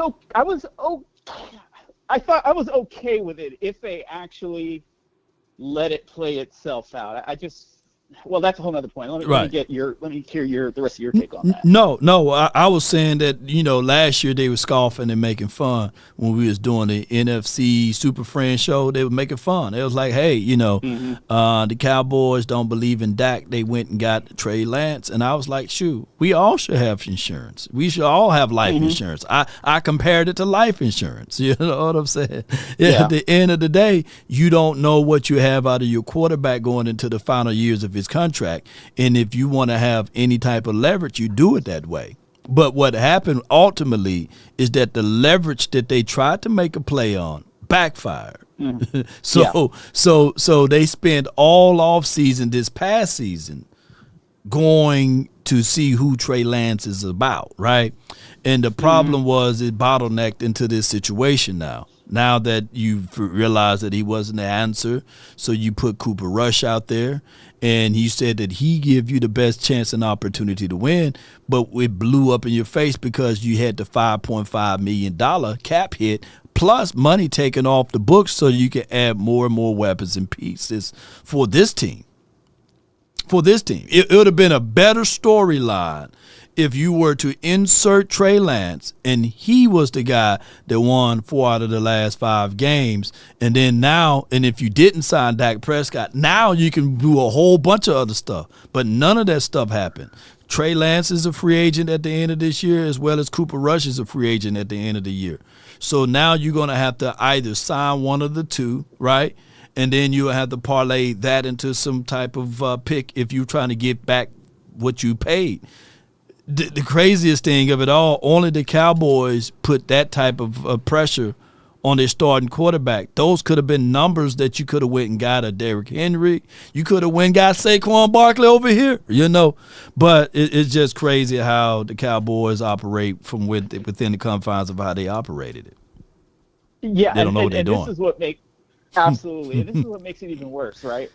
They don't pay Dak until after free agency. And my thing is that, listen, I could have gone either way on the whole pay Dak, don't pay Dak. I could go either way. But my thing is that if you weren't going to pay him before the opening of free agency, then let's go ahead and let the whole thing play out the way you're letting it play out with Mark McCarthy, and then let the chips fall where they may, and then let the slate be clean. But no.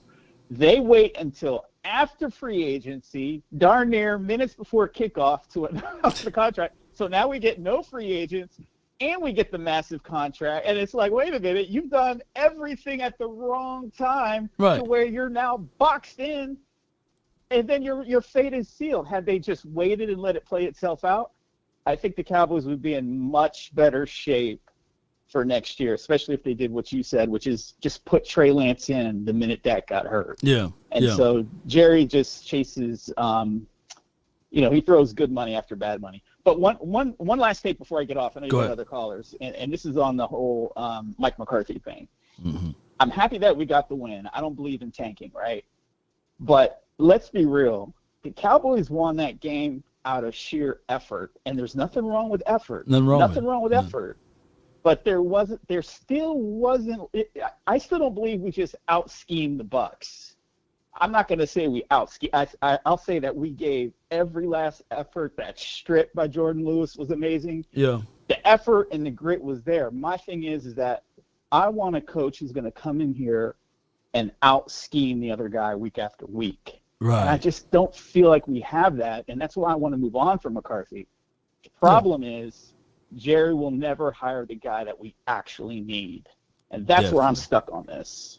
Definitely. So I'll let you go with that. Let me get your thoughts. No doubt. Thanks, Shout out to you, Glenn Law. I mean, it's one of those things where we all know the issue, right? You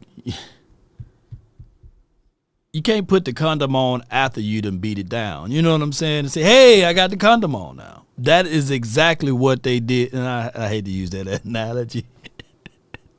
But that's the only way I can think of it. You know what I'm saying? Like, that's what the Cowboys did with the Dak Prescott conversation. You waited to after the free agency and after all of this stuff and say, okay, yeah, let's put it on now. Like, no, the protection should have been on. The whole mindset should have been in. The whole philosophies and the thoughts of all of this should have already matured to that degree. And that's what the Cowboys did, unfortunately, and now we're living with that price. Oops. That's what it is. That's exactly what the contract is. Oh, oops, baby. B-Dub says, Law, you a fool? Yeah. Hey, I'm wearing it, you know. Trojan man. But that's after the fact. You know, so that's after the fact. The baby is here now. And now people talking about getting rid of the baby. You stuck with that baby, and it's not a bad thing to be stuck with. Just understand this is how you're going to have to feed this baby. Yeah, it's an expensive one. Yeah.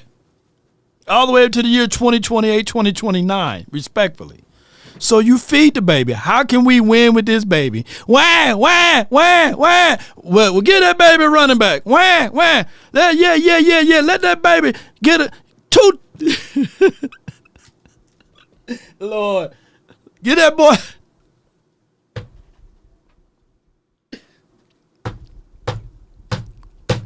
Get that baby 2 nipples. He just got a CD right now. Give him 2. Oh my God, y'all know I'm telling the truth. Yeah, too cool. You know, help a brother out, man. Come on. Hey, Lord, this Ocho Cinco today. What's up, Ocho, man? What's good, man? Hey, I told my daughter, I said, hey, come watch the show with me. She said, okay, Daddy. Oh, hope she ain't talking about condoms and babies. She gonna learn one way or another. Riggs, we talking about anatomy now. Hey, real quick though, I just want to say, first and foremost, we always talk about, when we start talking about that contract, about count pockets and shit, right? Yeah. Tell everybody stop trying to count Jerry Jones' pockets. But this is where I want to go. Today, because your second caller before this last one, he changed my whole thought process. I can't stand Eagles fans, right? Yeah. Because you got to be weird as hell to be on the Dallas Cowboy content creator page just to say something. Everybody want to talk about Mozzie Smith versus Jordan Davis. Yeah. Law, pull up the stats. Law. What's the difference between Jordan Davis and Mozzie Smith? There is no difference. Mozzie got more tackles than Jordan Davis. But the Eagle fans will make you think, oh, the Cowboys told him the bag on that one. No, they didn't. That's a fucking defensive tackle. Y'all want him to have 26 sacks, 110 tackles. It's not going to happen. No. It's not going to happen. The Cowboys will beat the Eagles. They already know what time it is. Okay. They're going to play this whole thing with Jalen Hurts got this whole concussion and everything and stuff like that. But what I really want to say is this, Law, before I go. Uh-huh. Everybody got to stop changing the narrative for Dak Prescott. When you change the narrative, that's why he can never be put amongst the top 5 quarterbacks, amongst the top 3 quarterbacks, amongst the top 2 quarterbacks. Because we changed the narrative. Oh, he got to play from the front. What you're saying is he got to have the lead. So you're telling me Dak can't go out that 19-20, 30 seconds left on the 55-yard line and get 10 yards to kick a field goal with Aubrey? Okay. We got to think about that. We got to stop changing the narrative. Sometimes as Cowboy fans, we change the narrative on our quarterback, which is why our quarterback get put in a dark light. And this whole Cooper Rush versus Trey Lance, what if Mike McCarthy in the end is the joker and he's saying, y'all expect me to put Trey out there? Trey might be ready, but I don't think he's ready enough. But Trey and Cooper Rush both up for contracts this year. Cooper Rush, he asking for $25 million. Trey Lance only asking for 10. Who we going with? Because everybody thinking because Trey Lance out there right now, Trey Lance ain't ready. Cooper Rush only lost one game when Dak got hurt the first year. So you can't say, you know what, Cooper Rush, you're going to go on the bench. Trey Lance going to supersede you right now. I'm not doing that because I know I won with Cooper Rush. That's how you lose your job. When you run out there and you do some dumb decision, a dumb decision will put Trey Lance out there before Cooper Kupp. That would be a dumbass decision, right? Cooper Rush, yeah. I'm not doing that. Yeah, so I now feel you. everybody's saying Jerry traded a 4th-round draft pick for Trey Lance. That don't mean nothing. You said everybody keep changing the narrative with Dak Prescott, right? Of being a top 5 or top 10. In the 90s, these are the quarterbacks before Troy Aikman could have been considered a top 5 quarterback. These are the quarterbacks from the stats, from throwing the ball, yards, completion percentages, as well as touchdown to interception ratio. I'm gonna list these guys of quarterbacks that outnumbered Troy Aikman, and Troy Aikman is one of my favorite quarterbacks. You know what I'm saying? Brett Favre, Scott Mitchell, Warren Moon, Jeff George, John Elway, Jim Everett, Eric Kramer, Jeff Blake, Dan Marino, Dave Craig, Drew Bledsoe, Stan Humphries. Troy Aikman's name is not even on the top list from a stat-wise, from season to season. The next season, Drew Bledsoe, Dan Marino, Warren Moon, Steve Young, Brett Favre, Jim Everett, Jeff George, John Elway, Jeff Hollister, Joe Montana, Randall Cunningham, Jim Kelly, and then from a stat line, then there's your Troy Aikman. What we're arguing, what everybody like to argue, and I'm looking at this list, is that Dak Prescott's supposed to be number 1, number 2, respectfully, or number 3, number 4, respectfully, when in the history of the Cowboys' biggest run with their most Super Bowls, the quarterback, Troy Aikman, never was on the top 5 nor the top 10's list. Never. I can literally say never. You know what I'm saying? But so many people make it only about the quarterback. Only about quarterback. It's crazy, bro.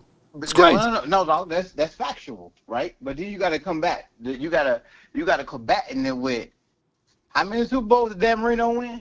None. How many? None. Now, if you put Dan Marino in the league today, Dan Marino probably have about 2 Super Bowls in the league we play in today. I don't know. How many Super Bowls Josh Allen got? How many Super Bowls Joe Burrow got? Dan Marino was like Michelangelo on the football field, though. We can't knock them on that. But he just played in the era where the quarterback can get their head wrong a little bit. But what I'm saying, though, Law, is this. Out of all the quarterbacks you name, no more than 4 got a Super Bowl.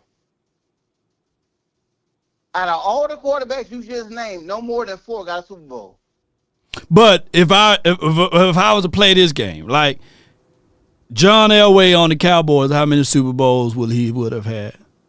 Steve Young, Warren Moon, Boomer Esiason, Jim Kelly, Brett Favre, all of those quarterbacks from a stat line had better yards, better numbers, better all of those things. Better. You see what I'm saying? So if we were to play that game, how many Super Bowls would have had? That's why I'm saying it's an ultimate team sport. You need to have a team. And granted, Dak Prescott, we can talk about the 4 out of the 5 games that Cooper Rush won now, but there's nobody's taking those 4 out of the 5 games and saying, okay, even at $3 to $4 million a year, will that be sustainable enough for even this team to win? Because they know that you can't win with the Cooper Rushes of the world. So you know what I'm saying? Is what I'm getting at, bro. No, I hear you, but I tell people this. This is what we got to do, especially people that's not Cowboys fans. It's like we got to get away from like competition. Like we make it competitive within the fan base. It's not about what we're doing against the other team, the enemy. It's about we doing from within. I think when Michael Parsons came out and said, "Hey, there's no difference between 30 million and 40 million," Whether people want to respect that or not, I respect that. Because people saying that, oh, Michael Parsons he painted himself into a corner. He pinned himself in the corner. No, he didn't. Now, when Michael Parsons do that, what if Dak come back and say, you know what? Let's renegotiate that contract that y'all gave me, and we're going to go do this. Trayvon Diggs come back because he's injury prone now. Trayvon Diggs come back and say, let's renegotiate that contract you gave me and bring my brother in. Yeah. We don't know what's going to happen until it happens. I try to tell people sometimes as fans, we get too greedy. The plate, you want the plate to be full, but your stomach can't fill all the food right now. You greedy because you're not hearing something. You're not listening to rumors and stuff. The rumors not coming out, so you don't know what the Cowboys doing. Just let's talk about it. Cowboys go out, get 2 receivers and a running back in the draft, go into the free agency and get offensive linemen and defensive ends in the draft or in free agency. Now we good. The Cowboys right now are good because what we didn't anticipate was the Lions start playing like they playing right now without Dak. When Dak got hurt, it just taught this team that he gone. You are who you say you are when you want to be who you say you are at that time. Well, I'm gonna say this in closing, bro. This is an ultimate team sport, and it's also there's no concrete evidence that Jerry Jones and Stephen Jones, even if a player come out and say that they are willing to take less money, that this team will go out there and grab that particular, player to be the difference maker. When Dak Prescott was getting Rico Gathers money, right? The team still didn't go out there and grab a notable free agent guy. And I pulled up that list just the other day when we were talking about the fact that, they still had Tony Romo on the books and everything. And I pulled it up, and we still saw that this particular team didn't know what to do when they had the available money. And that's the problem. I think it still goes back with the front office. No, it's not. Let me ask you one question. When we played Green Bay and we lost that game to Green Bay, nobody in this chat, nobody on the net right now could say, oh, the Cowboys needed XYZ. Before we went into that playoff game, we was not saying that we need another receiver. We was not saying we need another linebacker. We was not saying we need another cornerback. We was not saying we need another defensive end. When we went into that game against the young Green Bay Packers, we were not beating the drum saying we need somebody. Law is what I'm saying. So there were Boss Cowboys sports, me in particular, we were saying before the game that you got to put Michael Parsons at linebacker. You can't keep him on the edge because of the fact that he is 245 pounds. We needed to make moves for a linebacker. Put it like this. Let me ask you this, and I know you follow the show. All last year, we were banging the table saying that the Cowboys need to make moves to go get a real solid linebacker. And even the injury of LVE, did it happen before or after the trade deadline? Let me ask you this before I let you go. Before. And what did the Cowboys do? They stood pat. And when we were banging on the table, even for another wide receiver on the opposite side of CD Lamb, people were saying even then. See, great teams, they go out there and they look at those small little things that can get this team over the hump. And they made sure that they stopped the bleeding. But the Cowboys bled out. Man, they could have put me on one of them teams, man, and I'd have at least had 200 yards rushing on the Cowboys. Come on. Hey, man, come on. I was there. I was there. Come on. Man, did you see how many yards? Did you see what they was running all over us? No, you can't do that. 50% of your fans ain't never played football. 50% of your fans probably played football. 25 of the 50% that played football probably played high school level only.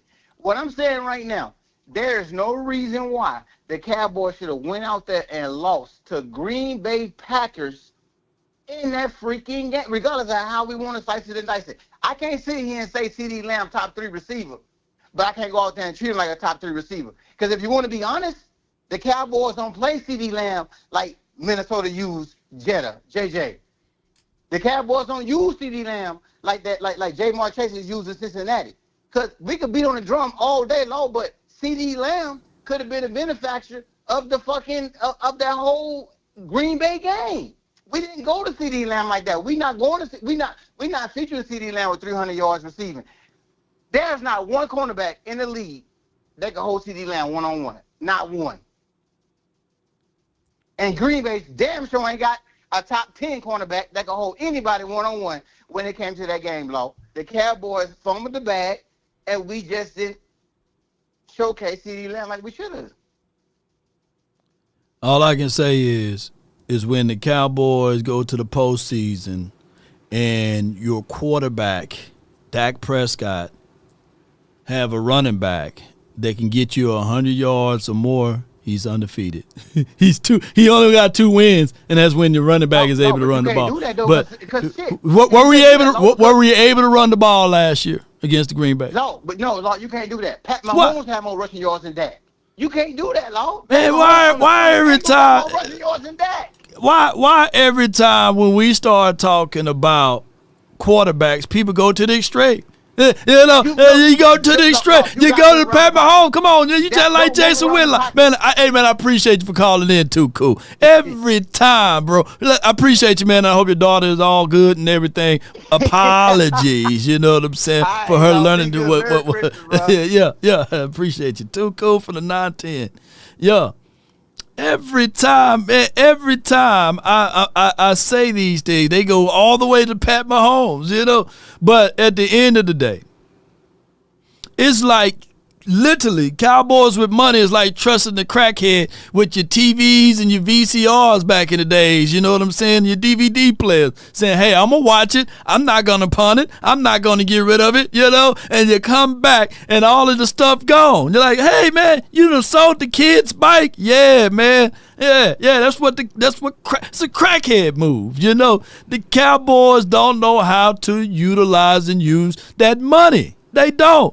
They ended up giving crazy details. Like when we had $90 million, dog, you look at people sitting there saying right now, you know, Alfred Morris wasn't that bad. You know, people making justifications. You know, Benson Mayo, hey, he played pretty well. Yeah. Cedric Thornton, he was okay. There's people in the chat already making justifications, you know, saying, hey, Andy Dalton wasn't that bad. You know, Alden Smith wasn't that bad. These crackhead moves, man. Come on, Cowboy Nation. I'm going to get better next time, y'all.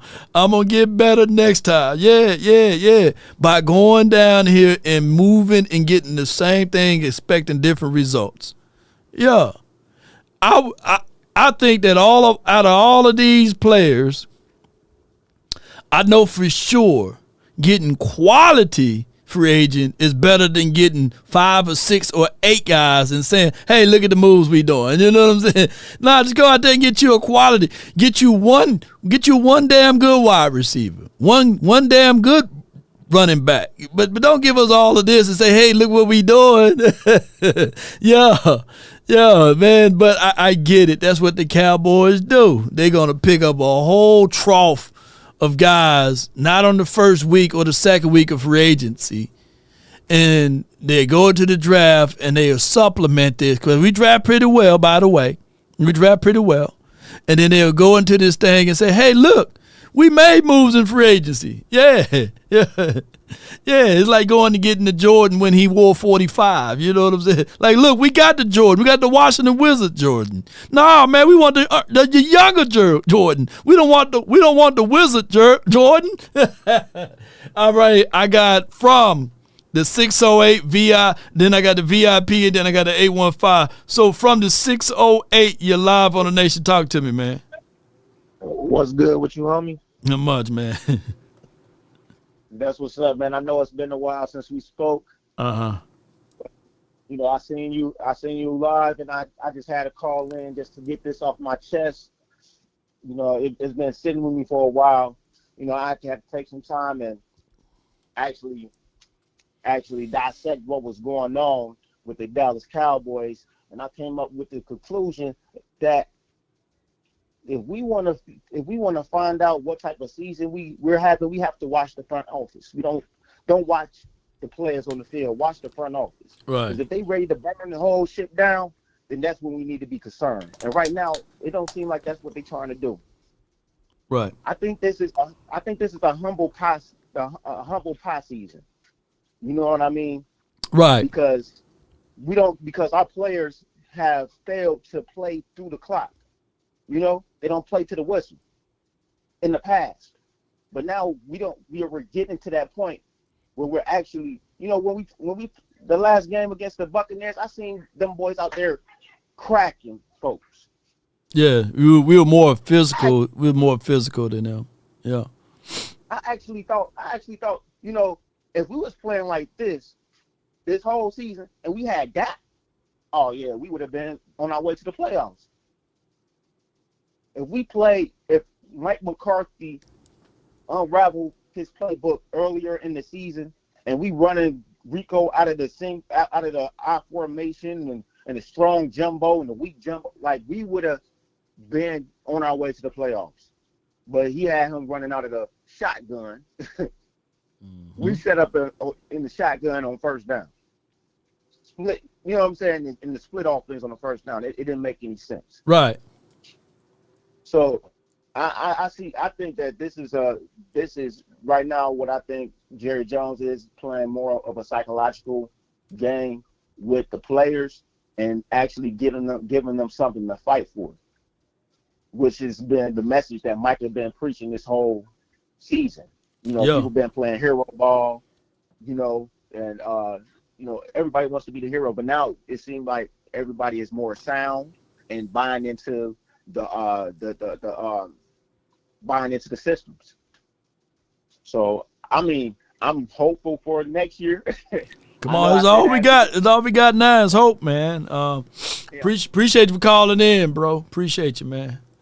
Most definitely, man. Thank you for taking my call, and I hope that you have a happy New Year, everybody in DC Nation. You too, bro. Appreciate you from the 608. Yeah.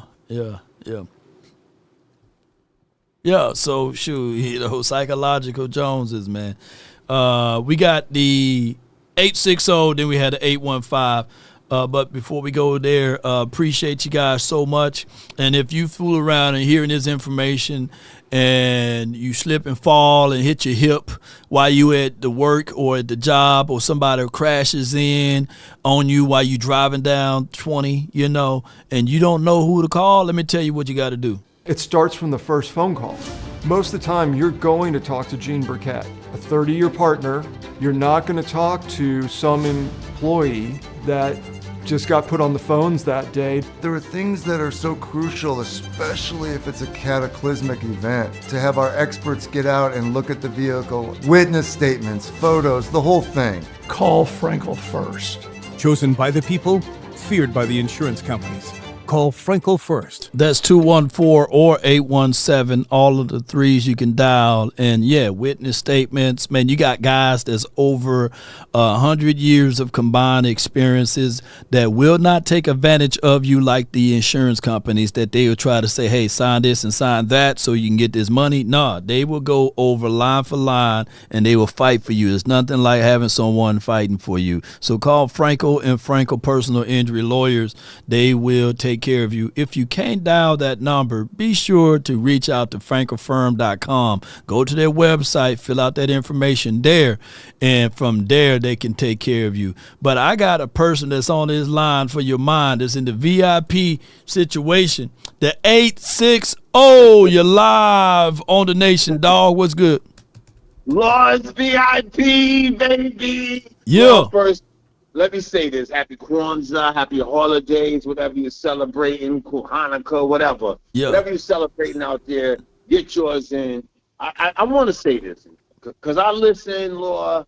I play the background sometimes, Lord, and I see Slurpee season is still in. Hi, Slurpees. Let me say hi to Slurpees out there, because I heard a few of them slipping over their slurp, talking about my quarterback. When I'm watching the NFL, and I'm watching what we we all can say the top quarterback in the NFL is Pat Mahomes, correct? Yeah. It's his throne right there, Pat Mahomes, man. Okay, Law. Okay.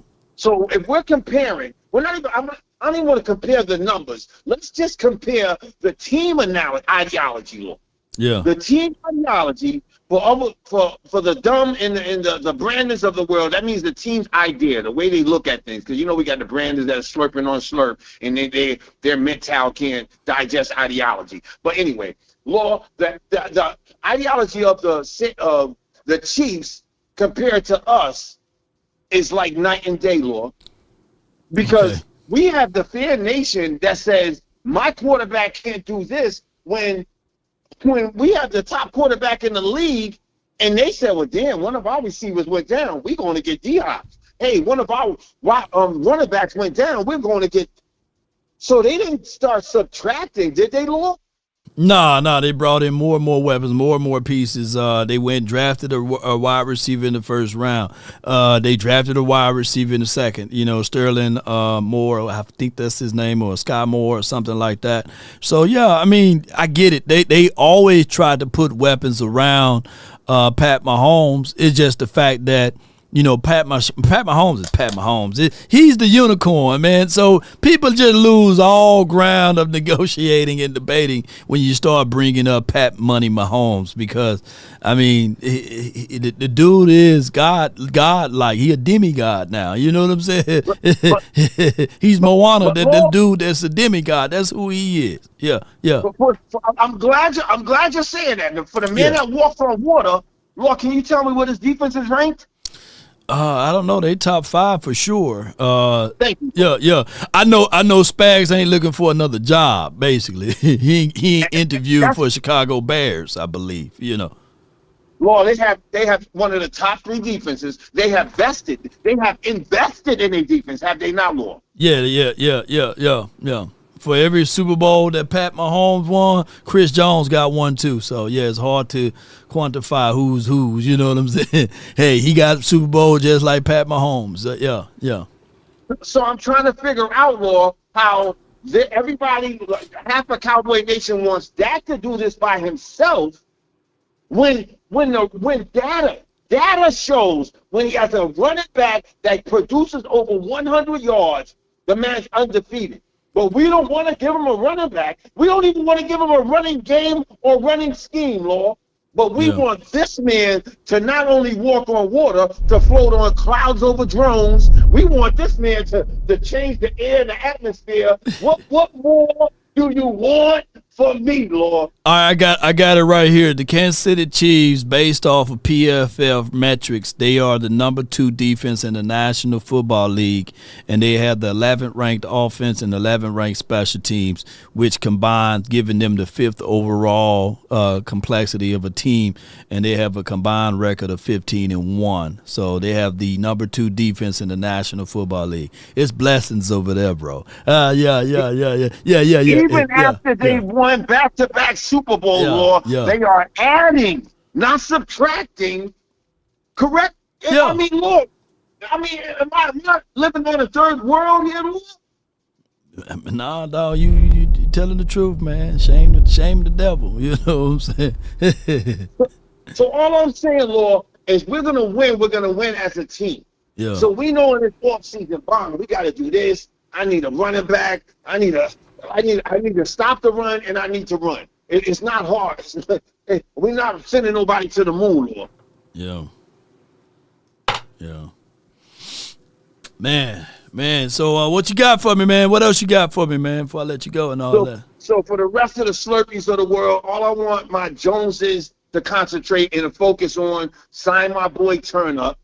I want 3 people signed, Lord. Then the rest we can kind of cipher through. But I definitely want Turn Up. I want my D tackle back. And I kind of want 4 because 99 been balling, Lord. I don't know what you think, but he's been balling. Yeah. So even if we get those mediocre contracts and Bland is Bland up? Is Bland on deck? Bland, you can start negotiating with him now. I think he's available for next year. Him and Sam. So you can start now. And J. Lou. J. Lou is up, so you're gonna have to spend money to keep him. If not, shoot, he gonna be on Kansas City next year. Facts. Yeah. They love our DBs, man. Kansas City love our DBs, man. Yeah. Well, Lord, you know what it is, Lord. Happy holidays. No Slurpees. I'm in the gym right now, Lord, so I'm working out for the Slurpees, man. So Slurpee, and Lord, you know what? You brought something to light before we leave. I realized what it is about Brandon. Brandon's a crack baby, Lord. He can't help it. Lord, I didn't realize it until you brought it up. Oh, man. And I got Brandon on next, man. So, hey, man, appreciate you for calling in, bro. Brandon, you want to bring him on, Lord? No, man. Look, I'm trying. It's holidays, man. Happy holidays. Come on, man. But appreciate you, man, for calling in. I want the whole Lord Nation just monitor this man's voice tone.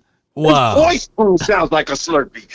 I just want the Slurpee in the background because his voice tone, it aligns with Slurpee now. So when I hear his voice tone, Lord, I'm like, damn, my door starts barking. There's Slurpee. Say, hey, Slurpee. Slurpee, I realize you're a crack baby. I have empathy for you, B. I have true empathy for you, B. Look, right, man. This is what we're going to do. We're going to get you a big Slurpee and put some sprinkles on it for you and put a big number 4 so you can suck it up for the next 4 years. Have a nice holiday, Slurpee. Oh, my gosh, man. And look, y'all got me over here like Jerry Springer over here, man. I got from the A15, Brandon, man. Appreciate you for calling in. Happy holidays, Merry Christmas. No, don't want to hear it. You want to speak to? You want to speak to? Yeah, I want to speak. I want to give a shout out to I hate to keep doing this, but I want to give a shout out to VIP daughter. She work at a warehouse. I had to send her a cash out 2 Christmas ago, and I had to send her one this Christmas. And she told me to put her cash app on her because her nothing ass daddy don't do nothing for her. So I want to shout out her cash app. Hold on, let me get her cash app. It's $. It's $ Ross TATA 30. That's $ capital R OSSTATA. That's his daughter cash app. She work at a warehouse. She said she tired of working at a warehouse.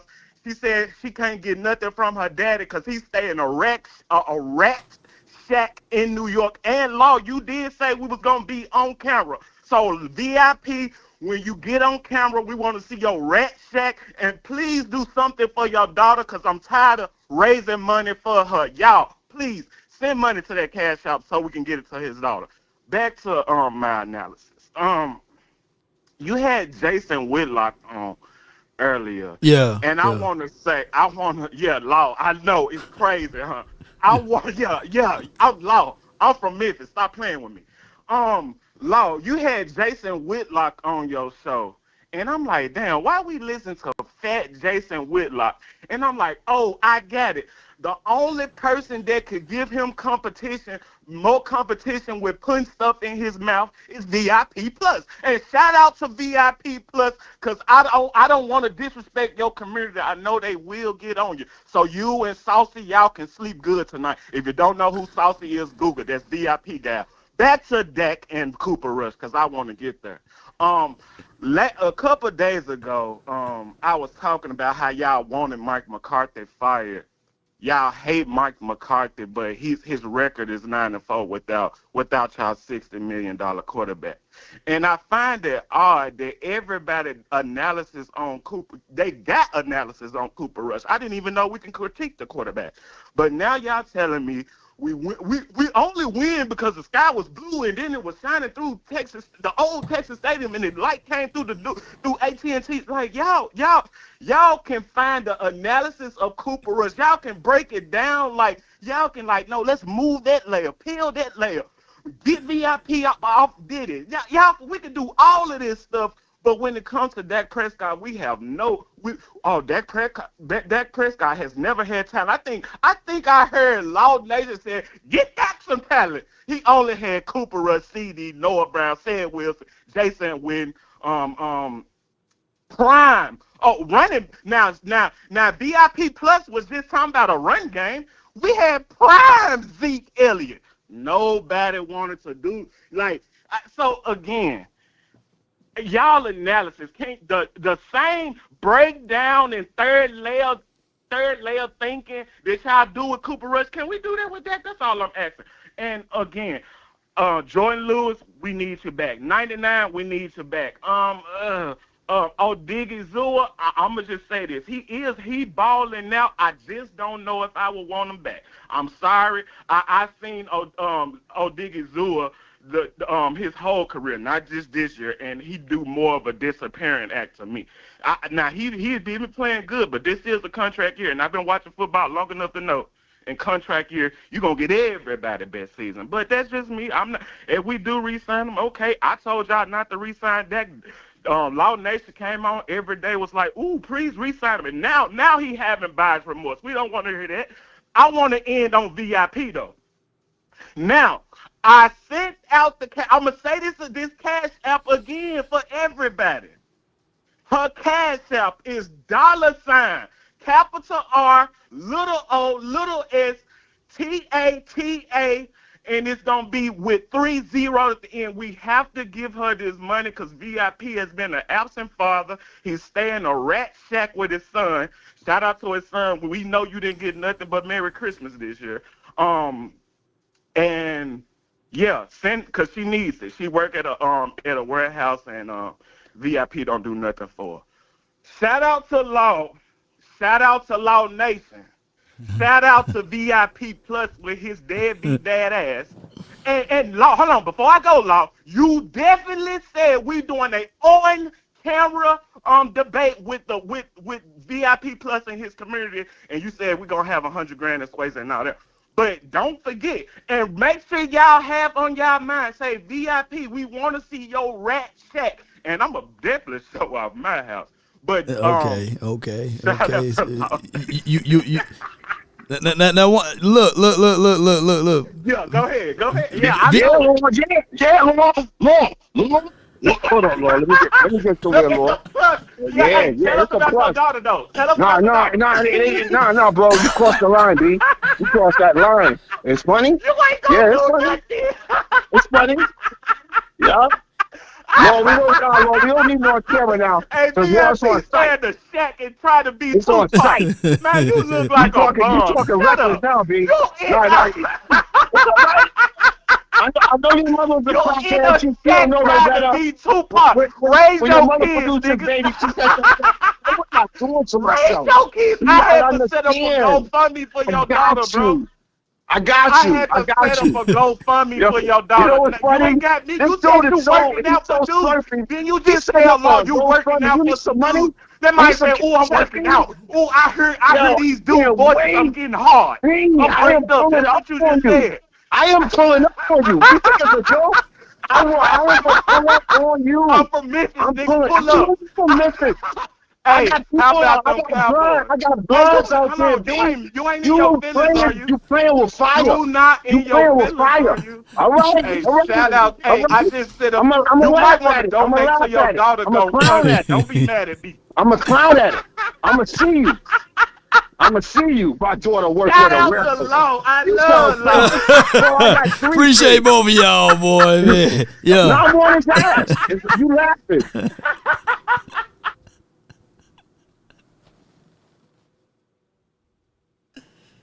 Oh, my shoe. See her from Tennessee with pearls and gold teeth. Yeah. I got that. Yeah, man. Oh, my gosh, boy. From Tennessee. Oh, I didn't know Brandon from Tennessee, man. And then I got my guy VIP. I caught a plane out to Cleveland late that evening to help my clean up some no longer breathing that. Who you believe in? What happened to the holiday love, man?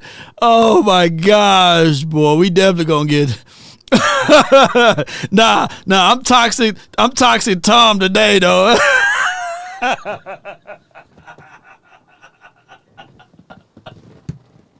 Oh my gosh, man. Oh my gosh, man. There's somebody having too much fun, man. Netflix special, baby. Yeah. Oh my gosh, man. Let me get the 305 and then the 206. 305, you're live on the Nation, man, brought to you by Swabble Up. Swabble Up. What's up, Big Law? Not much, man. What you got, bro? Happy holidays. I don't know what you got on going on today, man. You might have seen your podcast a fight club, bro. A fight club. It might have been a fight club. Law Fight Club, man. Ding, ding, ding. Going crazy today. Oh, man. I think that's why we love your show, man. We get all type of aspects. Anything can happen any day, man. Any given day, man. Yes, indeed, boy. Yeah. Before I get started, well, I got a couple of questions, man. We're gonna get. I know you're busy, and I'm at work. I'm trying to hide while I talk to you. Yeah. But my question is, man, if you think what if Mike McCarthy get other offers out there, or do you think he would get other offers as a coaching job, a head coaching job for a different team? Going into next year. If I'm the Cardinals, if they fire their coach, I'm looking at Mike McCarthy. If I'm the Chicago Bears, I'm looking at Mike McCarthy. You know what I'm saying? Who else need a coach? Who else got the? Let me see. If I'm the Jaguars, I'm looking for a coach. If the Jaguars looking for a coach, I'm looking at Mike. Let me see who else on here. I don't want the Giants. The Giants, I don't think that they're going to get rid of their coach. They talking about bringing him back. But I can see Mike McCarthy coaching for the Vegas, the Jets, the Chicago Bears, and if he the had an Cardinals. option, Big Law, you think he stay in the Star? I'm taking all of those jobs over the Cowboys job. Yeah, right. Because I'm thinking like maybe Jerry. I mean, even though he didn't give him a contract this year, and let's be honest, the guy went 12-5 the last previous years. Even though we don't like him, even though we know he has some flaws. I mean, every NFL coach has flaws, including the players, right? Because even if we'd have brought Deion in here, I think Deion kind of do the same thing, right? He's a heavy pass type, coach. Like he likes to throw the ball, right? I mean, looking from the Colorado game. But if Mike get a chance to go to a different team, I don't think Mike comes back to Dallas. So what do you think that leaves us? Do you think that? I mean, what? Because you said, but I don't think this Cowboy seat right now is a hot, priority for coaches out there right now, knowing what they're going to go up against with Jerry. You know what I'm saying? I think the cat is out the bag now when it comes to Jerry. Like, I don't think nobody wants to deal with that, Big Law. Nah, I mean, you mean every man wants his own. Every man want to be a king of his own castle. Every coach wants to do the same. Every coach want to have full autonomy. They want to implement their system and scheme and their philosophies and ways, and that's the reality of it. So when you think of like Mike McCarthy here, you get clipped because you're gonna get undermined. You're gonna get out-talked. You're gonna have a meddling owner, and it's a great job to have, But like I said, coaching here or being a coach here, it will always be the opportunity to do it because it's like Kim Kardashian. You know what I'm saying? Like fellas would say, nah, man, I ain't gonna holler at her. But on the open market, if she come and dropping them DMs and you're a single guy, you're gonna be like, all right, I'm gonna just see. I'm just gonna check it out just one good time. You know what I'm saying? And that's where we are at with the coaching. I don't think that coaches will be running to the door, but they will be considering, hey, that's still the glow of the Cowboys. You know what I'm saying? Yeah, you still get the publicity and the marketing. You get all of that. Yeah. But do you think that would handicap us? Okay, if we move on from Mike, right? Right. And I know I know we have some, great candidates out there. But do you think that push our offense back like that? Because he's been in this system for 4 to 5 years, even though we know Jerry Carter plays, upstairs. But but he's been in the system for like 4 or 5 years. So do you think that set our offense back like this year, from getting a new defense with Zimmer? And even though it took us some time to gel, even though we hurt all year, but it took us some time to gel later in the season. Do you think that set Dak Prescott back? Do you want that for Dak Prescott going into next year? I wouldn't want it, but I wouldn't want it. But according to Mike Fisher, I mean, Mike McCarthy may say, no, I don't need this anymore. I can't take this stuff no more. Yeah, he may leave, if he can't get the things that he want, right? So that's the other thing. There have been cases to where fellas, they left Kim, you know what I'm saying? Like, that's one crazy chick. I'm leaving, you know what I'm saying? I'm going to go find something else, because this chick crazy. So, and no offense to the Kardashian clan over here. I don't want no hate when I get out there to L.A., but you get with what I'm saying. No, Yeah.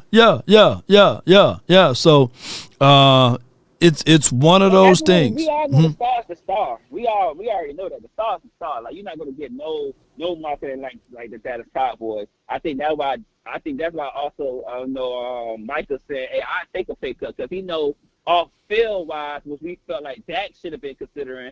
Off field wise, he's going to make a ton. You hear what I'm saying? Yeah. Just for having that name and Jerry on his resume, right? Yeah. So we know the marketing that comes behind it, but I don't think that coaches. I think the jig is up. Like, coaches is going to be like, man, listen, if I can't do what I have to do for the team, I'm not coming.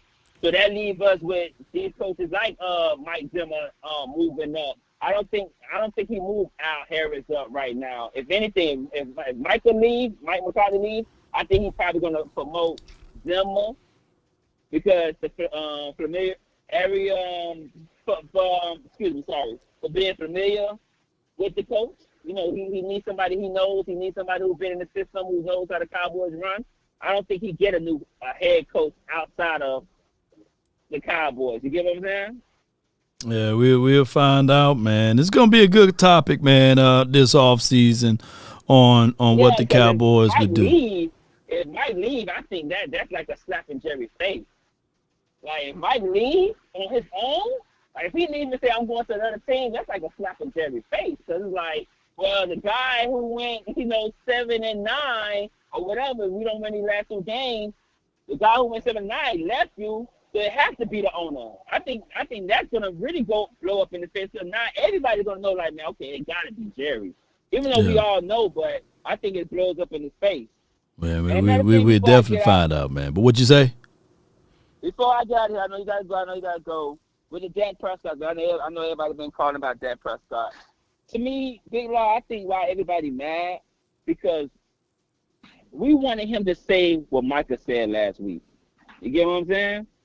I think if Dak would have came out and said, you know what, I take a pay cut for my team. You get what I'm saying? I keep my salary at a 50, 50-45 range, so we can't get the extra players out here. I think as a fan, especially me, I think, we'll love Dak even more, because we'll see that he's doing what Michael's doing, right? He said that, hey, man, I want to be a Cowboy. I want to build a team around me. I take the, less to get that extra receiver, the extra O-lineman. Because he didn't do that, I think us as fans, we look at it like, man, listen, we know you're not a top 5 quarterback. You're not the worst quarterback. You in that middle, you in that pack. And right. That $60 million over his head, even though, like I say last week, you take that money as a player. But as a fan, if he would have took less, I think we wouldn't mind having him as our quarterback, and we wouldn't mind, him being a middle of the pack quarterback, because he took less. You get what I'm saying? I think that's just in our head as fans. Like, that $60 million over his head, it's well deserving because he's in the NFL and it's his next man up. But come on, Bill, we know, man, he's not a top 5 quarterback, bro. Let's just be honest. And that goes for the last caller who just called in. Like, I love Dak. I love my Cowboy. I love my players, bro. But Dak is not a top 5 quarterback, bro. You get what I'm saying? I know it's next man up, but I think as fans we see that he's not a top 5 quarterback. So why are we paying him like a top 5 quarterback? My thing is, I give what you're saying with that, but there are people when you get pulled into first 48 and you in that interrogation room, there's two choices. Mm-hmm.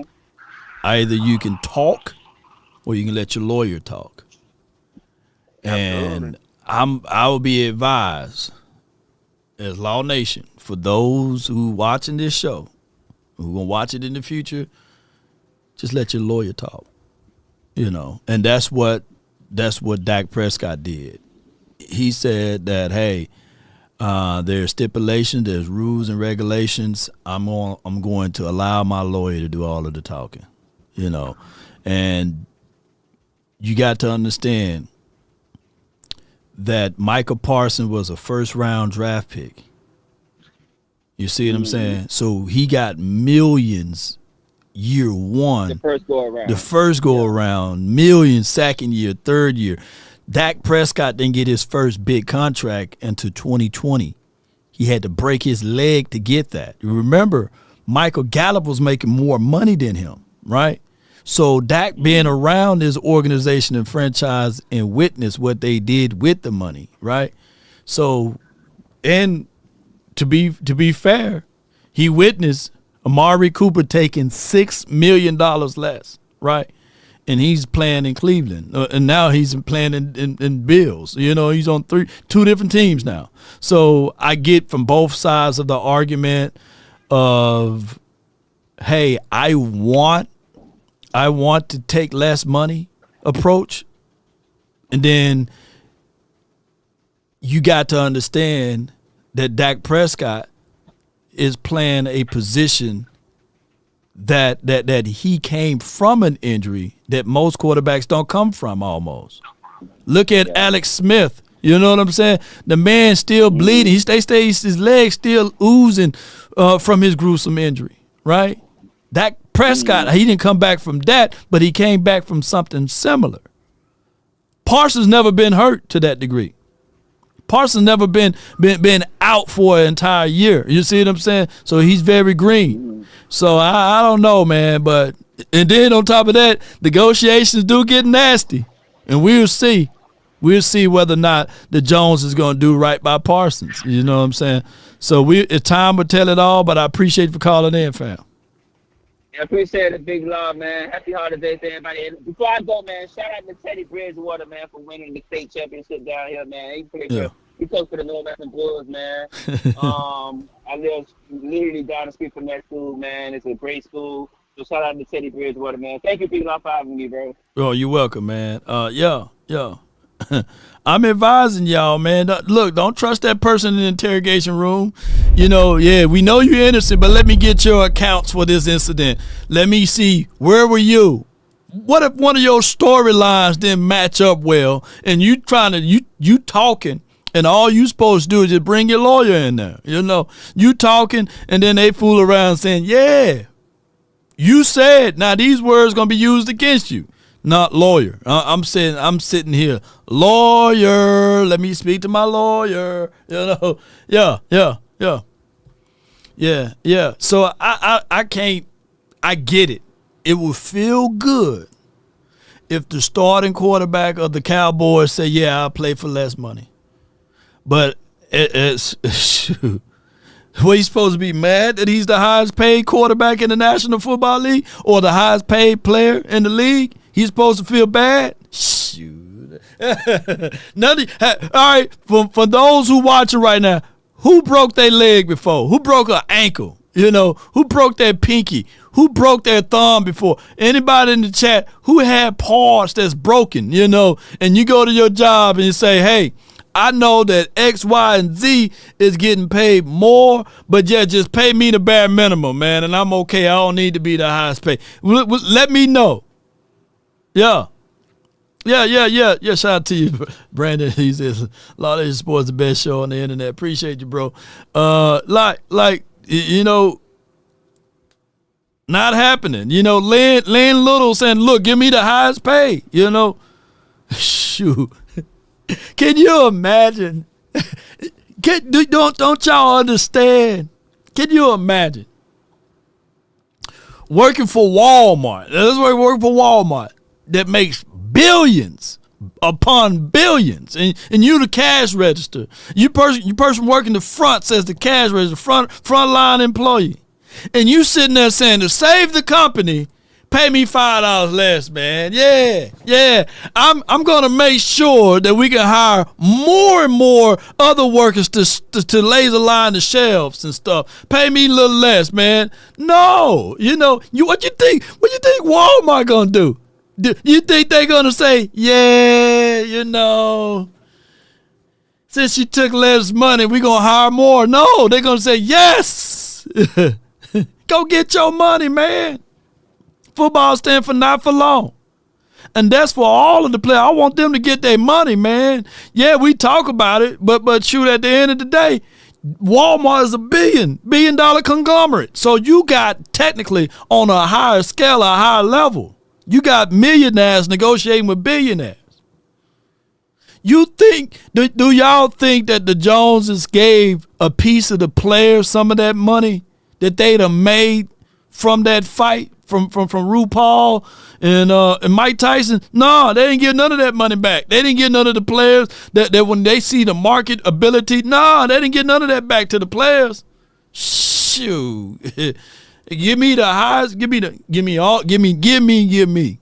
If anything, NFL is so backwards. What's the kid that got $765 million? What's that kid named from the baseball money? How many championships do he have? The kid that shoot. And Walmart, they put you to work. I was at Walmart the other day. I had to go in line. I said, "Where my 1099? Give me a 1099, man." I'm sitting in here in line. The lady pointing to me while she chit-chatting and talking to Keisha and them. They pointed at me and said, "You got to go to the self-checkout line. I need some damn help." Yeah. Hey, y'all put some of this stuff in the bag for me. Yeah. I mean Jake Paul, not RuPaul. Yeah. Walmart put you to work. Self-checkout, all right. Shoot. Take all quarterbacks off of salary cap. Yeah. Shoot. Show on Tony. How many championships do he got? None. He got 700. Show Tony. That's how you say his name, Darius. Let me see. Let me pull it up. How many championships he got? Shoot. That's him. Let me see. Money.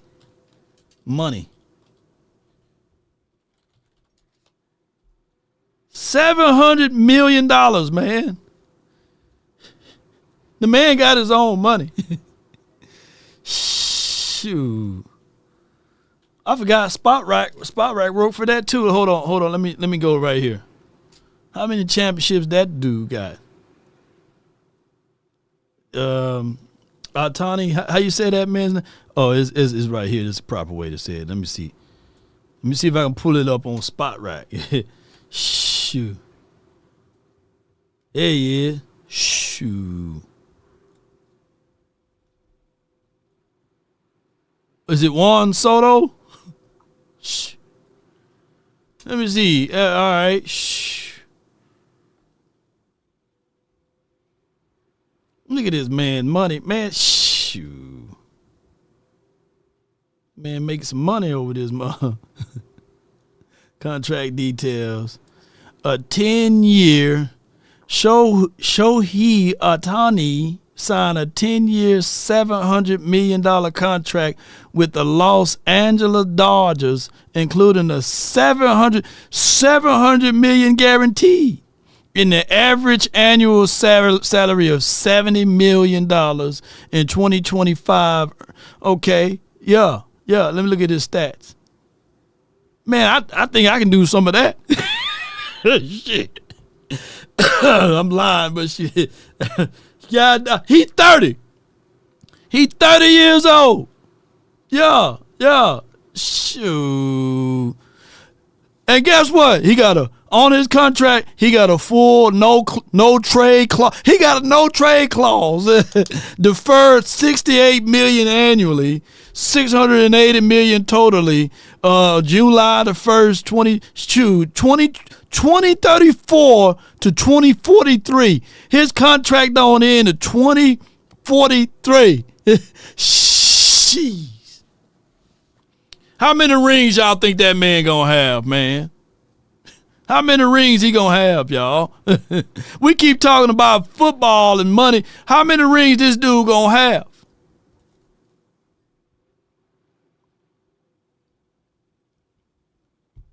How many?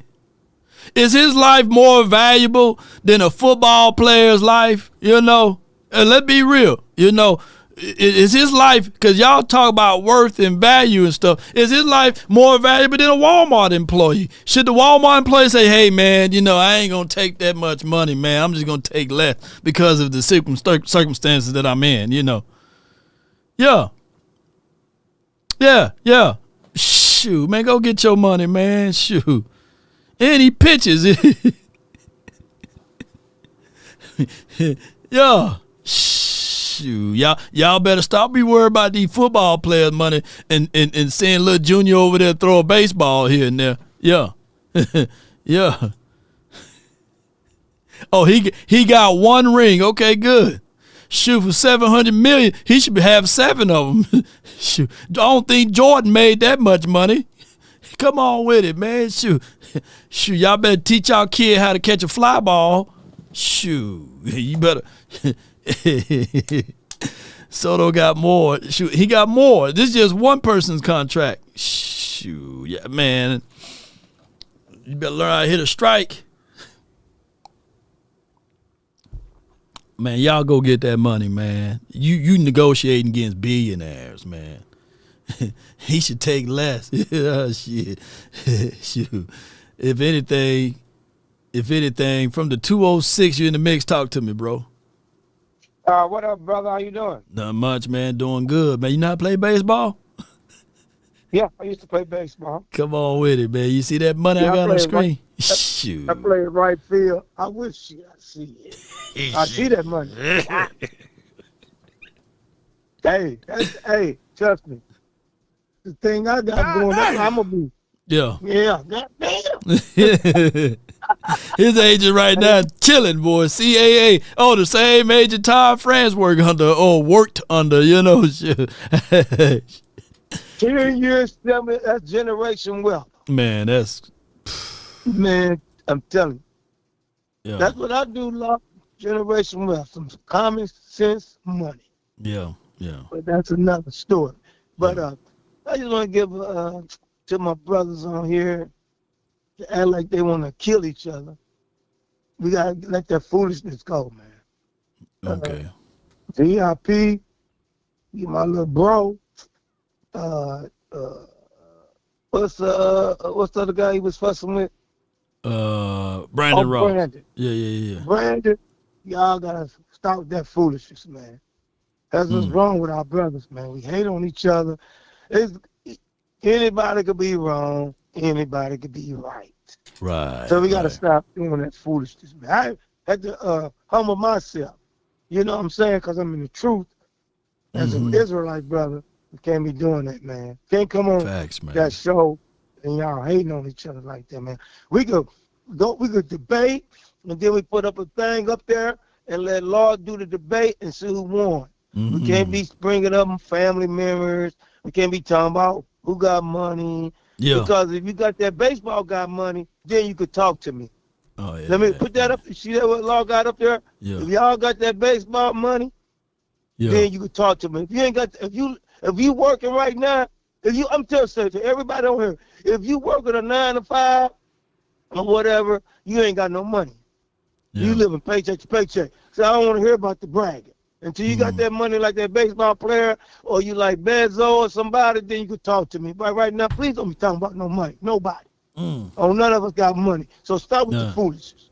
We work like slaves. You know what I'm saying? Yeah. So deal with that foolishness. But Law, what you need to do, you got to have him, Brandon, Darius, 100 gram, put me. But the killer guy that might get us though is M. Breezy. I like M. Breezy's show because he be turning Dak Prescott up, and he be talking, and he be going on the podcast, getting on most of the podcasts because they like to take up for Dak. I like Dak.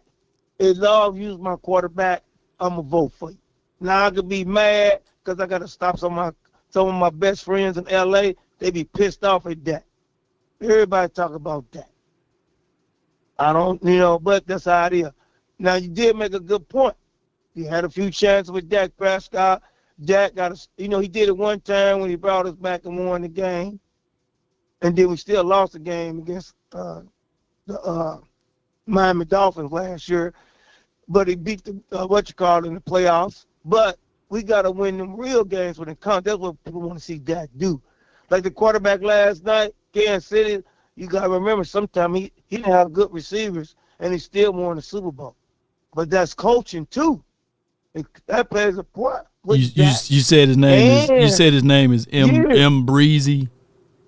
Yeah, M. Breezy, cold-blooded, man. He be turned. Woo! Boy, you got to listen to that show.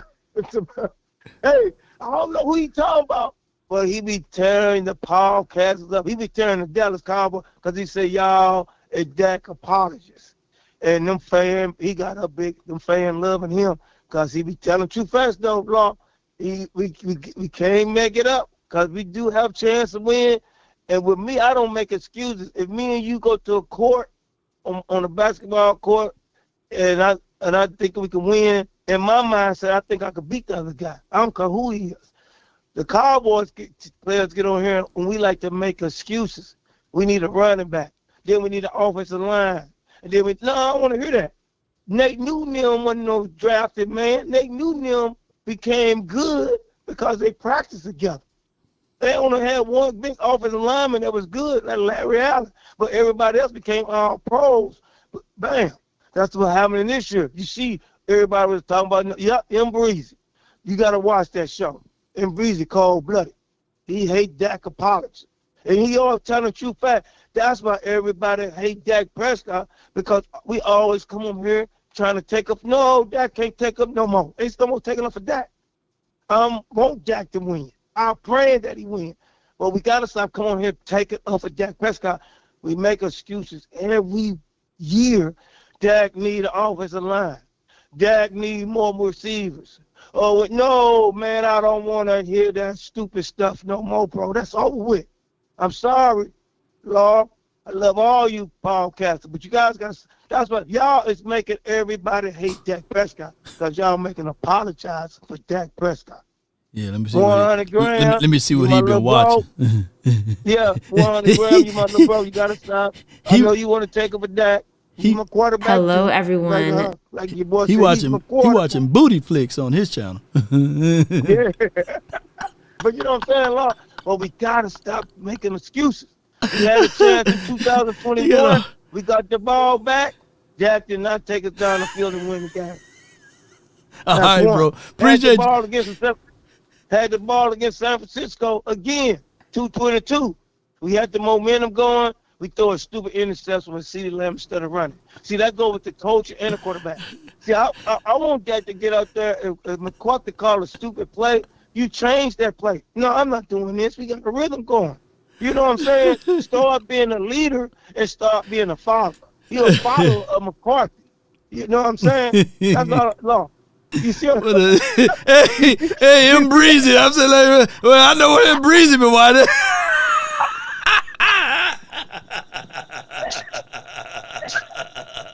I see that. Breezy, boy. Let me see what he been watching over here, man. Play all of his clips over here. The next minute is an advanced and get them blocks. Why he do? What he doing, Breezy? He need to be watching Dak. Your right hand stays what down. What you got me watching over here?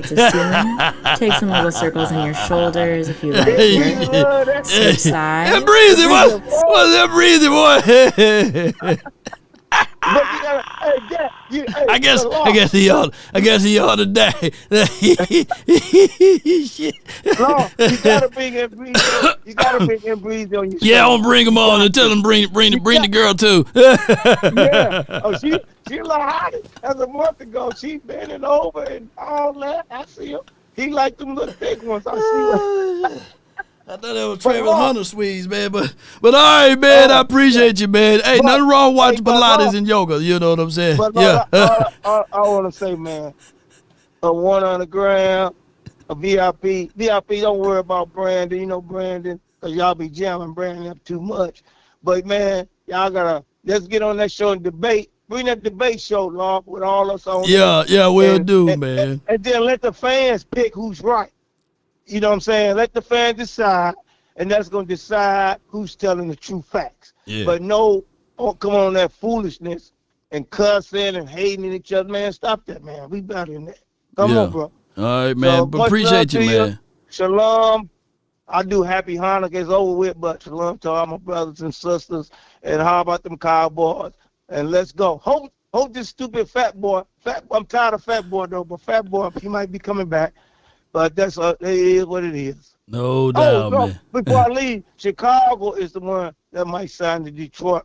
They say the talks is getting hot. Shit, Mike McCarthy ain't nowhere in the world Mike McCarthy go to Detroit now.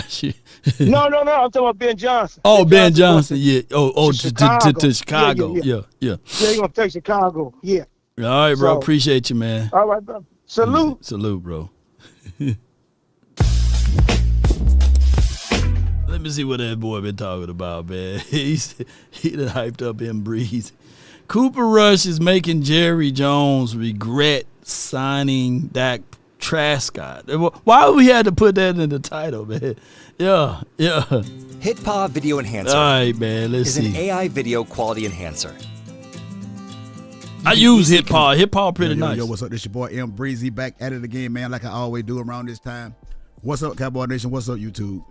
Hey, man, before I get started with this video today, man, hit that subscribe button, hit that like button. After watching the video, man, please share, and let's continue to help the channel grow. Now, let's get right into it. Hey, man, before I get started with this video, man, I just want to say that you guys remember that when we was 3-5, when Dak Prescott went down, all these Dallas Cowboy content creators, all these Dak Prescott fanboys, content creators saying that, we should tank out the rest of the season so we can get a good draft pick. There's no need to try to win. There's no expectation for the football team. The defense suck. Offense suck. We don't have a running back. We don't have wide receivers. We don't have a quarterback. All this, that, and the third. Michael Parsons, all he do is talk on a podcast. He don't produce. We should trade Michael Parsons. We should have never signed City because you look like. So let's look at the and. All right, I'm gonna click on one more. Let me see. Yo, what's up? This your boy M Breezy back at it again, man, like I always do around this time. What's up, Cowboy Nation? What's up, YouTube? Hey, man, before we get started with this video today, man, hit that subscribe button, hit that like button. After watching the video, man, please share, and let's continue to help the channel grow. Now, let's get right into it, man. Michael Parsons came out and said that he don't have to be the highest paid player at his position, which is defensive end, because the guy wants to keep every player that he can keep on this team, especially on the defense, and he knows he need help because with the Marcus Ware contract is about to end, and we need. That boy said the Marcus Ware, man. God damn, shit. Well, what is your counter? What is your damn count? That boy said the Marcus Ware contract. Higginzua, which is playing good ball right now. We need him to stay on the team. We got guys like Sam Williams coming back. We got the Ricky Nealon. Showing a little promise. Kendricks. And, we got these guys, man. Jordan Lewis, we need to keep back there in that secondary. And we already got Deron Bland. His contract is going to be coming up soon. So, now we're not too worried about Malik Hooker and Donovan Wilson. These guys need to go. They need to go because I've seen enough of these guys. Every time I look around, these guys getting beat deep and then missing tackles. They're always in the wrong place at the wrong time. But unlike the offensive side of the football, the quarterback, Dak Prescott, which came in and took all the money, so that the Cowboys couldn't get the help that he need. He needed a wide receiver, another wide receiver, perhaps two. We need offensive linemen, because. As you can tell, I was not created by GoDaddy Arrow. It uses. These guys we have a lot of injuries, and these guys are young, and we need some running backs because y'all don't believe in Rico Dotto. You let Tony Pollard go because y'all said Tony Pollard couldn't run. He was not good enough. He's too little. All this, that, and the third, but you guys always got excuses. But Michael Parsons is trying to show y'all who the leader of this football team is. But you always want to criticize him. You always criticize Michael Parsons. It doesn't matter what this guy do. This guy can't even get a podcast and talk the way he say what he feels about the game of football. Unlike man, come on, man, MJ. Like you telling me to come have him on the show for what? For what? God damn. We gonna get to the dang on point, man. But shout out to him, and y'all follow his channel and support the smooth brother over here, But yeah, look, man, I'm sitting here like, man, what he gonna talk about, man? Sure, when he gonna say something, man? But find his channel, follow his channel, and just don't look at his playlist though. Don't look at the brother playlist though. Don't look at the playlist unless you down with the yoga. Yeah, this is the most like. Go to his channel and find the yoga. Yeah. Mike is his name, I believe. He's another Mike in his highlights, boy. Go to his channel, man. And all I can say is you can find some stretching of yogas, Yeah. But shit. Oh my gosh, man! I thought I can't never get that time back, man. I'm sitting here like he said, man. His channel be on fire, man. He be on fire with it, man. He talking about the Marcus Ware contract. He's talking about players that need to be extended and don't be extended, but gonna be extended because of Dak Prescott and all of this stuff, man. I'm sitting here like, come on, man. Hey, don't let me lose. No more brain cells listening in to him, bro. But hey. If you ever need some good look insight of some yoga pants, go to his channel. All right, I got from the 202, last but not least, man, from the 202, Big Amish, you're live on the nation, man. Talk to your boy. I'm walking in an Amish wonderland. Hello, lovely nation. Happy holidays, everyone. Happy holidays to you, man. Couple of comments. One. Hear the argument of players making too much money. I'll make the argument that they're not making enough money. They're not making enough money for what they're putting their bodies at risk for, and how much the NFL's making. Right? I think they get us off the real topic, right? When they throw these numbers out, right? It's easy to attack Dak Prescott, and I'm not saying you shouldn't or not. I'm just saying it's easy to attack players. Right. When they're making the money, but their bodies are on the line, and sometimes their lives are on the line, and that's one of my other comments to this is, don't forget like the Junior Seaus of the world, right? Who they had brain injuries from playing sports, and unfortunate, sad things happen, right? That's not and how much did he make? There's a lot that goes into this equation, so. Every player should get whatever they can get. That's number one, because life, you don't know what could happen tomorrow. And we're seeing that with Dak. We don't know. We actually don't know what's going to happen to him. Is he going to be the same player? Because he wasn't the same player after his ankle injury. We can't say he's going to be better. So it raises that question. Am I right? Hey, it is. Yeah. Okay. The second thing is, since we're talking about this, is there's a lot of young players who never make it to the NFL. Facts. Who've had injuries, right, from high school on up, who had horrible injuries, and we have no idea what they would have been turned out to be, right? They're not getting a dime. They're not making a dime. They're probably still dealing with the injuries. A lot of them are, whether it's traumatic brain injuries or other type of injuries where, damaging your knee where you can't play anymore. These individuals are at home. They're part of probably Law Nation. They're probably listening right now. Right. They don't have a voice, right? And for those people, they have a voice. They should be heard because, basically all these players, that's how you got to gauge this, is for every Trayvon Diggs or Dak Prescott or Tom Brady, whatever, there's thousands, tens of thousands of players that never make it, and they never make a dime, but they carry the burden, the harm that their bodies went through playing, whether it's high school and college football, and then in the NFL, if they ever make it to the NFL. So every dollar that they could earn, God bless them.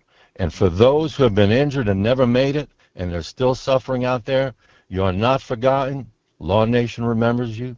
I'm just saying there's a lot of people out there who for whatever reason, their injuries never allowed them to be who they wanted to be, but they should be heard as well in some way. So I'm laying that out there and giving them happy holidays to those individuals who've been hurt like that.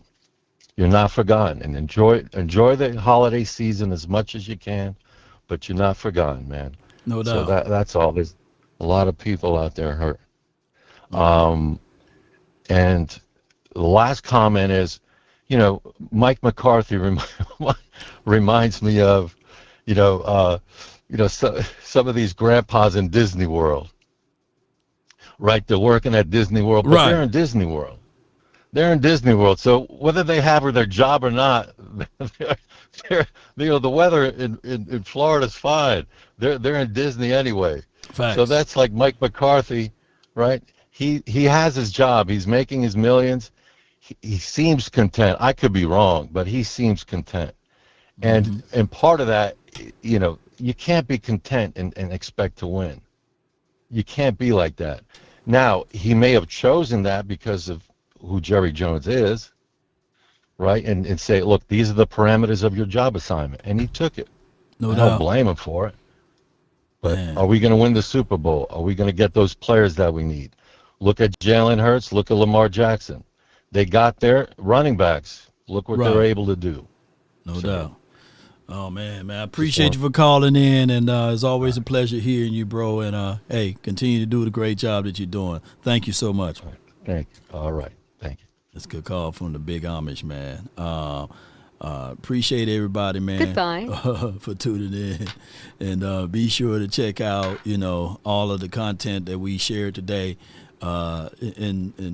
In Breezy, I hope all is well with his channel, and these sorts of things. Just go ahead and remove that damn playlist, bro. You know what I'm saying? Remove that playlist and all of these things. But just to bring humor back to the conversation. Hello. I'm trying to Charles. Let me see what that is. Yeah. Let me see. Hello, may I speak to Darnell? Darnell. Hey, man. You know Miss. I love these. I'm off of me now. Let me see if I can find something. Hello. I'm trying to Charles. I'm looking for a Charles. Yeah, this Charlie. Hello. I'm trying to Charles. I'm looking for a Charles. Yeah. Yeah, this Charlie. I'm sorry. This who now? This Charlie. How can I help you? Hey, listen. Who am I speaking with? I'm sorry. This is Scotty, man. I'm house sitting for Rita. Yeah. Okay. Yeah. She told me she was going out of town. What can I do for you, brother? How far y'all down the way, man? Yeah, how many houses? 4 or 5 houses? Yeah, I think. Let's see. Yeah, we 4 houses down. Okay. Now she left me a number, man. Left me y'all number, and then she left Miss Doris' number. I tried to call Miss Doris, but then nobody answered the phone. Yeah, she normally in church around this time. Rita said she was gonna be gone for a minute, so you say you down there? Right. And she told me if I got an emergency or anything that I could reach out to y'all and call y'all. Right. Okay. Are you busy right now, man? Well, actually, I'm in the middle of cooking my wife some dinner, and got some meat on the grill. But other than that, some meat on the grill. I mean, you are you able to help me out with something right quick? Or you got time for that? Well, like I said, I'm in the middle of cooking. If it's something I can help you with, I don't mind coming down there and showing you or doing whatever it is that we need to do. Okay. Charlie, would you happen to have any paper, man? Any paper? Yeah. I think I got some newspaper. What you trying to do? No, newspaper. I mean some paper. You got some paper? The shit, what, notebook paper? No, see, man, listen.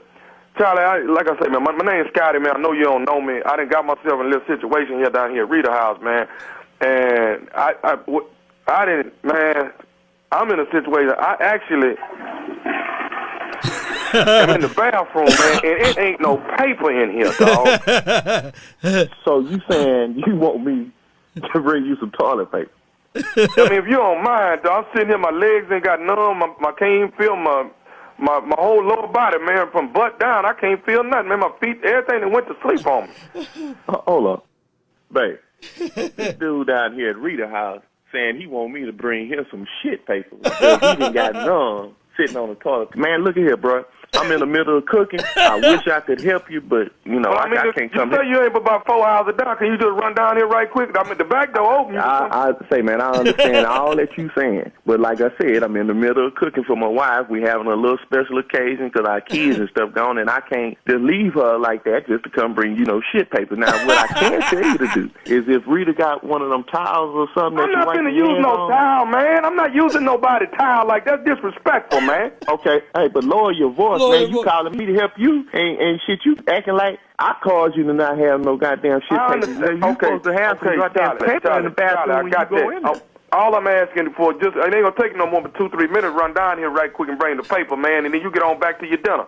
Well, it would sound like what you need to do, bro. You said you had an emergency. I thought the house or the dog had got out or you had locked yourself out the house. But I'm not going to come down there and bring you no shit paper because that don't sound like an emergency. That sounds like some personal shit. And furthermore, you in the bathroom, just jump your ass out your clothes and get in the shower and wipe your ass out. No, I'm not finna, dog. That's like I say, I'm numb right now, man. I need some help if you don't mind. So you want me to come down there and bring you some toilet paper and pick your numb ass?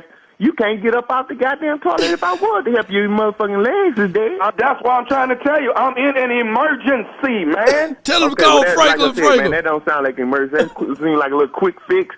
Get your drawers and shit and wipe your ass with your drawers. Throw them holes away. Go get you some more. I mean, I'm not finna walk 4 houses down there to bring you some toilet paper. Shit, your legs numb. How you gonna get up and open the goddamn door? No, the back door is open. All you gotta do is come in here and reach in here and pass me a roll of paper, man. That's all I'm asking you to do, Mr. Charlie. I understand that, but I'm not finna come down there and bring you no shit paper. I'm not finna bring you... Man, bring me some damn paper down here, man. Show you my body numb, man.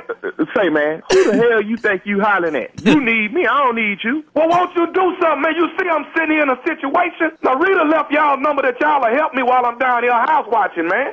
This nigga here crazy, baby. Man, what the fuck wrong with you? You gonna call me asking me to bring you some goddamn newspaper. I told you that I was in the middle of fixing me and my wife some dinner, and you come calling me talking about some goddamn shit paper, man. I don't want to hear no shit about no goddamn shit, and I ain't coming down there to bring you no shit paper, man.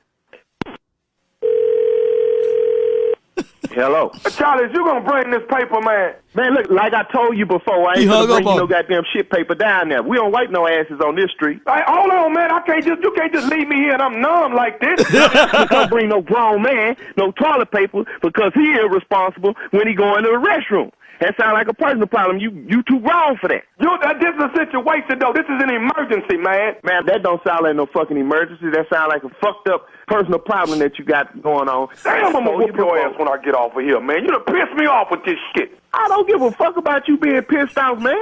Matter of fact, as soon as you get your motherfucking ass up out of there, you so motherfucking bad, you come on down here. I'm coming down there. Matter of fact, I'm coming down there the way I am, just like this here. And I'm gonna whoop your ass for not helping me while I'm in a situation. So we'll bring your shit ass on. I got one more thing I need to say to you that I'm gonna do. Is you listening? Bring your shit ass on. I got some snakeskin shoes that fit right up in your ass. Clean up all that shit. I got one more thing. Is you listening? Man, what the fuck, man? Like I said, what the fuck you got to say, man? This is Nephew Tommy from the Steve Harvey Morning Show. You just got pranked by your neighbor, Rita.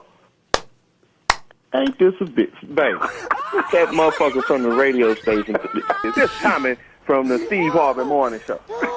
That damn Nephew Tommy. Hey, jeez. All right, man, we gonna play one of those during the off season at least once a day, man. Oh my God, you bring a little laughter to the building. But man, that's crazy, man. Hey, man. He said, you take your drawers, just use your drawers, wipe it and get in the shower and throw them hoes away. That shit. Oh my gosh, man. Hey, if y'all enjoyed this show today, man, hit that like button, share this content, let a friend or a neighbor know where to go when it's time to tune in to Cowboys Sports Talk and I guess beyond. We gonna have a lot of good stuff during the off season. Appreciate all of you guys. Hey, at the end of the day, just be sure that you got paper before you sit down on the toilet. You know, that's the moral of the story is make sure you have a little paper before you sit down and do number 2, especially at someone else's house. Yes, indeed. Matt Batten, I don't have to. I'm good. State football. Nah. I'm Law Nation, baby. That's one thing a man should always do is mainly to himself. Stay true. Never allow someone to change your point of view unless what you bring makes sense to you. Never judge a man by sight alone, nor by the height he has grown. And when speaking, keep it at a moderate tone because raised voices only turn those hearts into stone. You see, in the beginning, it was brother, I'll ride with brother, roll with brother. And know this, and when you like somebody for what they do, it doesn't matter what they say, whether it's football, hockey, soccer, and we can start talking about spades. And if you're rolling with Law Nation, you'll be over here rolling with me on all of my app platforms and all that I do. Not only on a few things to do that you like, right? So if I want those who's willing to rock with Law Nation, if we tomorrow can be talking about playing Pelican Bay football, right? We could be talking about hockey and we could be talking about soccer. No matter what, I want those who roll with Law LAW to roll with me. Not for those who only want to hear what I say as it pertains football, baby. Because I'm looking at the industry now, and it's not just one particular sport. It's everything. Did you know that Nightcap was open to a comedian poll? So they even getting views from the comedy aspect of it. I can't work this hard to stay the same. And keep in mind, like I said, next year, there may be less of play-by-play actions. So enjoy it for what it is now. But those who have ears can hear what the law is having to say. I remember that there were those who would say, I don't like the motivation at the end. But I come here to tell you, you're going to get the motivation at the end. Mama said there'll be days just like this. And if you want a thing bad enough to go out there and fight for it, to work day and night, to give up your time, your peace, and your sleep, if all of your desires of it makes you quite mad that you don't get tired, and it makes you hold everything tawdy and cheap, if life itself seems empty, and it will, and useless, and it will without it, and all that you skate, and all that you dream is about it, if you'll gladly go out there and sweat for it and fret for it and plan to lose all terror of your mind, if you would simply go after the thing you want with all of your capacity, strength, sagacity, with faith, hope, and confidence, and stern pertinacity, if neither cold or the poverty or the famish or the fame or the sickness of your body or brain can turn you away from the things you want, if dogged and grim and besieged and beset. Now I come here to tell you that when you read the words, it said you are fearfully created, you uniquely created, meaning that you are unique, meaning that you shouldn't walk and operate just like everyone else, right? There's a reason why I'm unique to this particular fashion. There's a reason why I look different from a particular fashion, that I talk different from a particular fashion, because we are operating within the confines of our purpose. There are two most important days of your life: the day you was born and the day you realize your purpose. And I'm telling you guys, never try to be a cookie cutter show. Never say that I'm gonna have my show the exact same way someone else have their show. Always try to be uniquely and fearfully created from the grand creator for who you are. Never, ever try to be the same. Matter of fact, if a show is 10 minutes, I try to be 10:01. If the show is 10:01, I try to be 9 minutes and 25 seconds, because at the end of the day, ladies and gentlemen, we ain't trying to be the same. We ain't trying to look the same. We ain't trying to talk the same.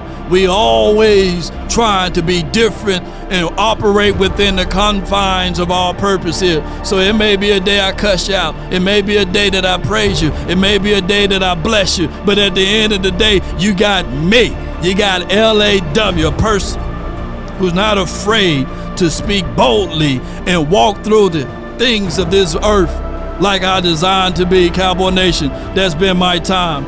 I really thank you all for yours. And remember, you're listening to nothing but the best. Now, y'all can go watch some other shows that may do the same thing over and over again, but you ain't getting the same thing here. DC for life, not for sure. And in the words of Prime Time 4, you're mine. Give me my theme music.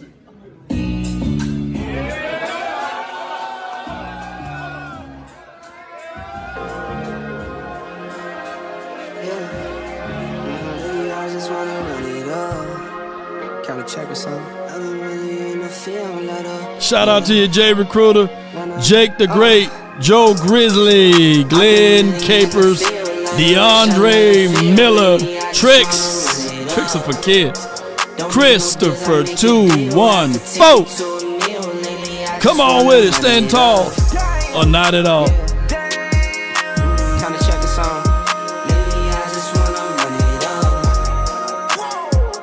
It's Eagles Hate Week. I don't want to see no praises of Eagles over here. I don't want to see no birds over here. I don't even want to see a feather. I don't want to see a beak. I don't want to see none of that stuff here. Yes, indeed, it's Eagles Hate Week.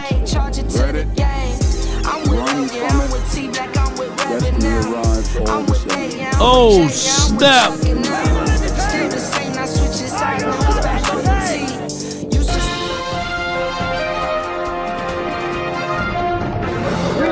Montisha!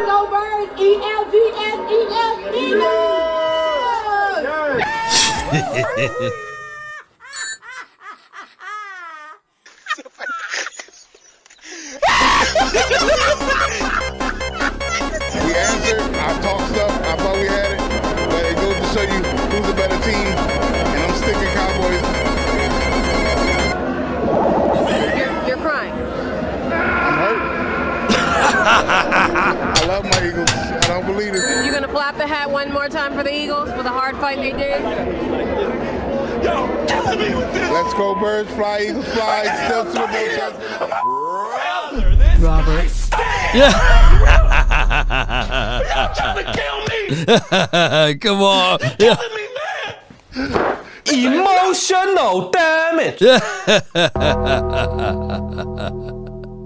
Oh my gosh, boy. The Eagles, they better win this weekend, boy. They better win, boy. They better win the Super Bowl, because all of that crap that they've been talking, boy. Shoot. One more time for my girl Montisha, man. Let me know if this get old. Let me crack your cranium. Somebody bring Monty some paper. This is where we hold them.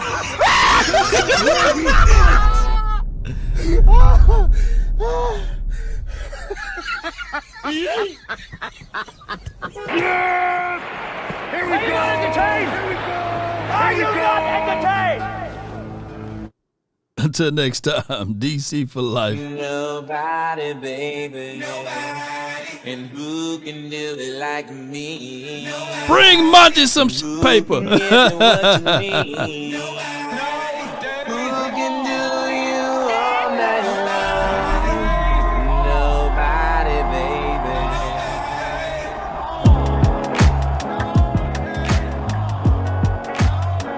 Until next time, if we offended anyone, charge it to my head, not my heart. And if you are an Eagles fan and you offended, just stay offended. Until next time, DC for life, not for short. Peace. One love.